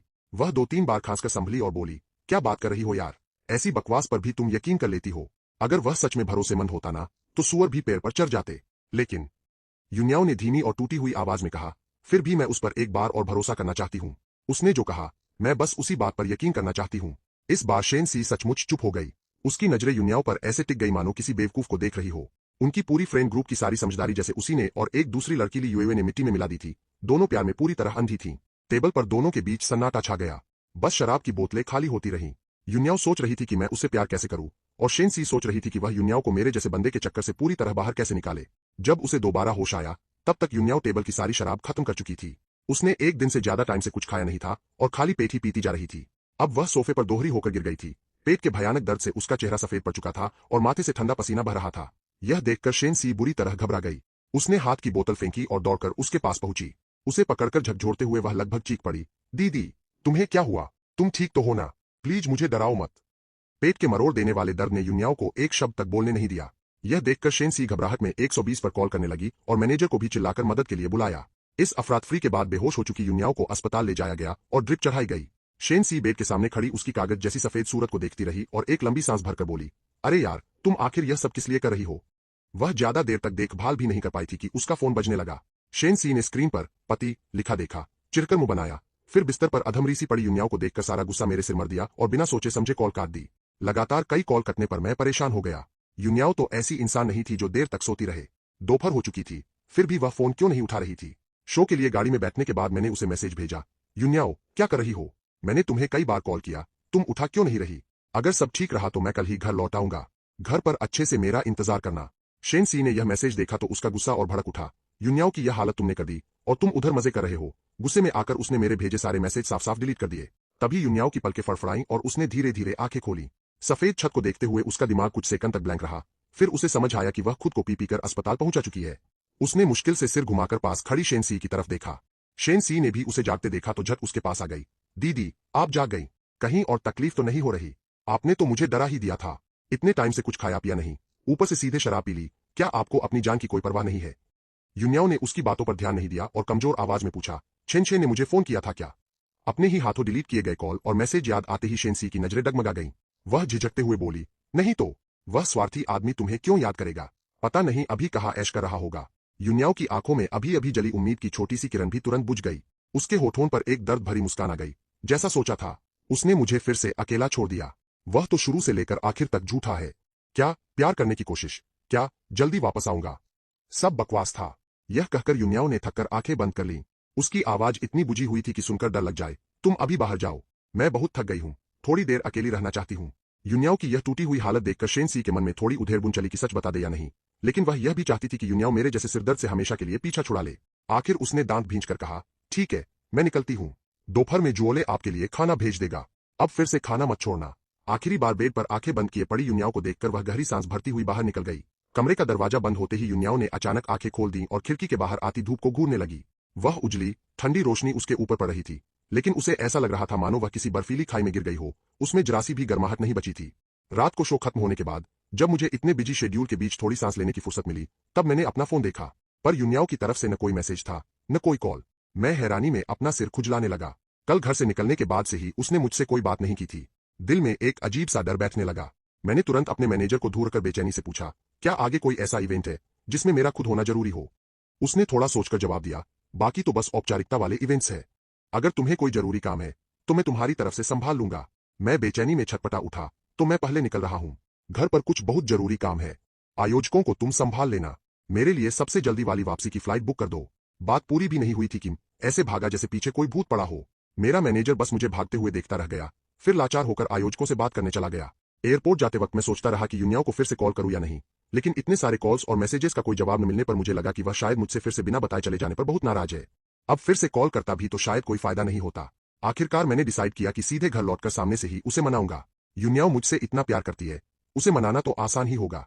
जब मेरी फ्लाइट लैंड हुई तब अगले दिन रात के 8 बज चुके थे। मैं बिना एक सेकंड गवाए सीधे घर की तरफ भागा। पूरी उम्मीद से दरवाजा खोला, मगर घर में कोई नहीं था। सिर्फ डाइनिंग एरिया में एक लाइट जल रही थी। मैं उलझन में उधर गया तो देखा कि आंटी किचन में सूप पका रही थी। आंटी ने मुड़कर देखा तो बुरी तरह चौंक गई। अपने सीने पर हाथ रखते हुए बोली, अरे साहब, आप चलते हैं तो जरा आवाज भी नहीं होती, मेरी तो जान ही निकल गई थी। मुझे फालतू बातें करने का बिल्कुल टाइम नहीं था। मैंने घबराकर पूछा, आंटी, यून्याओ और बच्ची कहाँ है? घर इतना खाली क्यों पड़ा है? आंटी ने हैरानी से मुझे ऊपर से नीचे तक देखा। उनकी आंखों में साफ दिख रहा था कि उन्हें मेरी बात पर यकीन ही नहीं हो रहा। साहब, आपको अभी तक कुछ नहीं पता? मैं और ज्यादा परेशान हो गया। आखिर यह सब चल क्या रहा था? आंटी बेचैनी में बोली, मैडम अल्सर पेट में छेद होने की वजह से हॉस्पिटल में एडमिट है। सुना है पूरा दिन भूखी रही और ऊपर से बहुत ज्यादा शराब पी ली, वही बेहोश होकर गिर पड़ी थी। शुक्र है कि मिस शेन ने टाइम पर हॉस्पिटल पहुंचाकर बचा लिया। बच्ची का ध्यान रखने वाला भी घर पर कोई नहीं था, इसलिए उसे भी मैडम के पास ही भेज दिया गया। इतनी बड़ी बात मैडम ने आपको बताई ही नहीं। यह सुनते ही मेरा दिल बैठ गया और दिमाग पूरी तरह ब्लैंक हो गया। मैं सूटकेस वही छोड़कर पागलों की तरह बाहर भागा, मगर 2 कदम भी नहीं चला था कि आंटी ने मुझे रोक लिया। उन्होंने जल्दी से किचन की तरफ इशारा करते हुए कहा, साहब, अगर आप हॉस्पिटल जा रहे हैं तो यह सूप भी मैडम के लिए ले जाइए, थोड़ी ताकत आएगी। आंटी ने फुर्ती से सूप थर्मस में भरा, फिर हॉस्पिटल के वार्ड नंबर की पर्ची मेरे हाथ में थमा दी। मैं थर्मस उठाकर बिना पीछे देखे घर से बाहर निकला और जैसे तैसे टैक्सी पकड़कर सीधे हॉस्पिटल पहुंचा। उस वक्त हॉस्पिटल के कमरे में सन्नाटा छाया हुआ था। यून्याओ खिड़की के बाहर ऐसे घूर रही थी जैसे बिना जान की कोई मूर्ति हो। शेन सी ने हाथ बांधकर दीवार से टिकते हुए एक गहरी सांस ली। उसने कहा, मेरी प्यारी बहन, क्या तुम इस बात को ऐसे जताना बंद नहीं कर सकती जैसे दुनिया ही खत्म हो गई हो? आखिर सिर्फ एक ही आदमी तो है। तुम 2 दिनों से ऐसी पड़ी हो जैसे शरीर से जान ही निकल गई हो। खाना, सोना, फिर सोकर उठकर फिर पड़े रहना।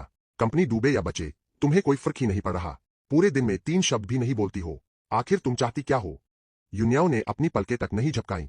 वह उसी अकड़े हुए अंदाज में बैठी रही, मानो उसने पूरी दुनिया से अपना ध्यान हटा लिया हो। शेन सी ने बेबसी में आंखें मटकाई और मन ही मन सोचा कि इस बार तो उसकी सहेली सचमुच इस मुसीबत वाले आदमी के आगे पूरी तरह हार चुकी है। वह दांत भींचकर अभी उसे सच बताने ही वाली थी कि उसने चुपके से चैट हिस्ट्री डिलीट कर दी थी। तभी अचानक बाहर गैलरी से तेज भागते कदमों की आवाज आई। मैं थर्मस पकड़े हाफता हुआ कमरे का दरवाजा खोलकर अंदर घुसा। मुझे देखते ही यून्याओ की आंखों में एक दीवानी सी खुशी चमकी, लेकिन वह चमक सिर्फ 1 सेकंड के लिए टिकी और फिर तुरंत गायब हो गई। उसने रूठकर अपना मुंह दूसरी तरफ फेर लिया और फिर से बाहर देखने की नौटंकी करने लगी। शेन सी भी मुझे अचानक देखकर चौंक गई, फिर उसके चेहरे पर मजा लेने वाली मुस्कान आ गई। मैं भौहें सिकोड़कर सोचने लगा, आज यून्याओ के पूरे एटीट्यूड में इतनी ठंडक क्यों है? क्या सिर्फ इसलिए कि मैं बिना बताए चला गया था? इतना भी क्या गुस्सा करना? मैं धीरे धीरे उसके पास गया, थर्मस को साइड टेबल पर रखा, कुर्सी खींचकर बैठ गया और धीमी आवाज में शेन सी से पूछा, इसे आखिर हुआ क्या है? यह भूखी क्यों है? इतनी शराब क्यों पी रही है? शेन सी ने बेड पर पड़ी मरीज की तरफ देखा और ताना मारते हुए कहा, तुम्हें क्या लगता है किसकी वजह से हुआ होगा यह सब? मैं हैरानी से अपनी तरफ उंगली करके इशारा करने लगा। शेन सी हंस पड़ी, उठकर खड़ी हुई और बोली, ठीक है भाई, लगता है अब यहां मेरा कोई काम नहीं है। तुम दोनों पति पत्नी आपस में आराम से संभालो, मैं निकलती हूं। इतना कहकर वह गुनगुनाती हुई फटाफट कमरे से बाहर निकल गई। बड़े से कमरे में अब सिर्फ हम दोनों रह गए। सन्नाटा इतना था कि जरासी भी आवाज साफ सुनाई दे। मैंने मन ही मन सोचा कि समझदारी इसी में है कि अभी झुक जाऊं, इसलिए मैंने नरम आवाज में कहा, मैं सच में जानबूझकर नहीं गया था। चेन जी ने बताया कि वहां अचानक मेरी डिजाइन सिलेक्ट हो गई है। वह मौका मेरे लिए बहुत जरूरी था और जाने से पहले मैंने तुम्हें मैसेज भी किया था। मैं एक तरफ पूरी जान लगाकर उसे समझा रहा था और दूसरी तरफ चुपके से उसके चेहरे के एक्सप्रेशंस देख रहा था, लेकिन यून्याओ नाम की यह बर्फीली चट्टान जरा भी नहीं पिघली। वह अब भी अकड़कर बैठी रही, जैसे उसकी पीठ ही मेरी तरफ हो। मैंने मजबूरी में फिर कहा, मैं कसम खाता हूं, मैंने जानबूझकर ऐसा नहीं किया। ऐसा करो, मैं तुम्हारी कोई भी एक शर्त मानने को तैयार हूं, इसे मेरी माफी समझ लो। तुम जो कहोगी मैं करूंगा, चाहे आग में कूदना पड़े या पहाड़ चढ़ना पड़े। तब भी वह मूर्ति की तरह खिड़की के बाहर देखती रही। 2-3 सेकंड बाद उसने आखिरकार अपना सिर घुमाया, अपनी गहरी आंखों से मुझे सीधा देखा और भारी आवाज में पूछा, सच में कुछ भी चलेगा? मैंने अपने सीने पर हाथ रखकर कहा, बिल्कुल, तुम्हारे लिए दिन रात मेहनत करके गधे घोड़े की तरह काम करना पड़े तो भी चलेगा। यून्याओ ने अपने होठों की मुस्कान दबाई और सीरियस बनने का नाटक करते हुए सिर हिलाया। ठीक है, तो मुझे जरा सोचने दो। मैंने राहत की सांस ली और मुस्कुराते हुए पास जाकर कहा, तो आप आराम से सोचिए, पहले यह जान बचाने वाला सूप पी लीजिए। जब देखा कि अब वह मना नहीं कर रही है, तो मैंने जल्दी से गर्म सूप निकालकर बाउल में डाला, छोटा स्टूल खींचकर बेड के पास बैठ गया और हाथ पर थोड़ी टिकाकर उसे देखने लगा। फिर धीरे से बड़बड़ाया, आखिर तुम अपने पेट पर इतना अत्याचार क्यों करती हो? इतनी शराब क्यों पी ली? सूप पीते पीते यून्याओ का हाथ रुक गया। उसने अपनी पलकें झुका ली और धीरे से कहा, मुझे लगा था कि तुम पहले की तरह फिर से मुझे छोड़कर भाग गए हो और अब कभी वापस नहीं आओगे। यह सुनते ही मेरे दिल में एक तीखा दर्द हुआ। वह दर्द पूरे शरीर में फैल गया। उस पल मुझे खुद पर भी यकीन नहीं हुआ मेरे मन में बस इस औरत के लिए हद से ज्यादा प्यार और तड़प भर गई। मन किया कि खुद को उसे बांध लूं और एक कदम भी उससे दूर न जाऊं। मैं तुरंत सीधा होकर बैठ गया और बहुत सीरियस होकर उसकी आंखों में देखते हुए बोला, युन्याओ, मैंने एक बार कह दिया कि मैं तुम्हें छोड़कर नहीं जाऊंगा, तो मतलब नहीं जाऊंगा। तुम आखिर किस बात से इतना डरती हो? अभी तुम्हें मुझ पर भरोसा नहीं है तो कोई बात नहीं, मैं अपनी पूरी लाइफ तुम्हें अपना प्यार साबित करके दिखाऊंगा। युन्याओ एकदम सुन रह गई। मेरे एक एक शब्द ने उसके दिल को छू लिया। उसकी गहरी आंखों में एक अजीब सी हलचल मच गई। उसने अपनी नजरें झुका ली और सोच में डूब गई। शायद वह खुद से ही पूछ रही थी कि क्या सच में गलती उसी की थी और क्या उसे शुरू से ही मुझ पर आंख बंद करके भरोसा करना चाहिए था। अचानक मेरे दिमाग में एक ख्याल आया। मैं थोड़ा कड़क आवाज में उसे घूरते हुए बोला, मैंने तुम्हें इतने सारे मैसेजेस भेजे थे, तुमने एक का भी रिप्लाई क्यों नहीं किया? युन्याओ ने पहले तो सोचा कि मैं उसी दिन के मैसेजेस की बात कर रहा हूं जिस दिन मैं एफ देश गया था, इसलिए उसने मासूम बनकर समझाया, उस दिन मैं लगातार मीटिंग्स में बिजी थी, सच में फोन देखने का टाइम ही नहीं मिला। मैंने तुरंत हाथ बांध लिए और थोड़ा प्रेशर बनाते हुए कहा, अच्छा, और कल? मैं प्लेन से उतरते ही तुम्हें लगातार कॉल और मैसेज कर रहा था, क्या तब भी मीटिंग में ही बैठी थी? इस बार युन्याओ सचमुच घबरा गई। उसके चेहरे पर पसीना आ गया। कौन सा कॉल? मैं कसम खाती हूं, मैंने कोई कॉल या मैसेज नहीं देखा। अपनी बात साबित करने के लिए उसने टेबल से फोन उठाया, हड़बड़ी में कॉल लॉग और मैसेज स्क्रीन खोलकर सीधे मेरी आंखों के सामने कर दी। मैंने देखा कि रिकॉर्ड तो उसी दिन का दिख रहा था जिस दिन मैं गया था, उसके बाद का सब खाली था। मेरा माथा ठनका। मैंने बिना कुछ बोले अपना फोन निकाला और अपनी कॉल हिस्ट्री उसके सामने कर दी। स्क्रीन पर साफ साफ कल दोपहर 12 बजे की आउटगोइंग कॉल्स दिख रही थी। युन्याओ ने एक सेकंड के लिए सोचा और उसका चेहरा तुरंत गुस्से से लाल हो गया, क्योंकि उस वक्त तो वह बेहोश पड़ी थी और उस फोन को हाथ लगाने वाली शेनसी के अलावा कोई और हो ही नहीं सकती थी। उसकी आंखों में एक पल को नमी सी आई, फिर गायब हो गई, पर उसके चेहरे का वह खतरनाक एक्सप्रेशन मुझसे नहीं छुपा। फिर मुझे याद आया कि शेनसी पिछले 2 दिनों से हॉस्पिटल के कमरे में ही डटी हुई थी। एक पल में मुझे पूरा खेल समझ आ गया। मन ही मन मैंने उस बेचारी शेनसी की आत्मा की शांति के लिए प्रार्थना कर ली। उधर युन्याओ दांत पीसते हुए सोच रही थी कि उस अपनी दोस्त को ऐसी कौन सी सजा दे जो वह जिंदगी भर याद रखे, पर फिर भी उसके दिल में एक बहुत बड़ी राहत थी कि चलो, उसका छेन सच में उसे छोड़कर नहीं गया। अगर इतनी बड़ी गलतफहमी की वजह से उसका पति उसके हाथ से निकल जाता, तो वह शेनसी को जान से भी मार देती तो भी कम पड़ता। मैंने देखा कि युन्याओ ने चुपचाप सारा सूप खत्म कर लिया है। तब जाकर मैंने तसल्ली से थर्मस पैक करना शुरू किया। तभी मेन डॉक्टर राउंड पर आए और बोले कि दोपहर तक डिस्चार्ज की औपचारिकताएं पूरी करके घर जा सकते हैं। उन्होंने ढेर सारी सावधानियां भी बताई और सख्त वार्निंग दी कि इसके पेट में अल्सर की पुरानी बीमारी है और ऊपर से इस बार हालत और बिगड़ गई है, इसलिए घर जाकर इसे किसी बहुत नाजुक चीज की तरह संभालना होगा और खाने पीने का पूरा ध्यान रखना पड़ेगा। मैं एक सीधे सादे बच्चे की तरह बार बार सिर हिलाता रहा और डॉक्टर की एक एक बात ध्यान से सुनता रहा। युन्याओ बेड पर टेक लगाए ऐसे बैठी थी मानो उसे कुछ हुआ ही न हो, पर उसकी सुंदर आंखों में मेरे लिए बेशुमार प्यार छलक रहा था। वह मेरे इस सीरियस चेहरे को बिना पलक झपकाए देखती रही और उसका दिल खुशी से भर गया।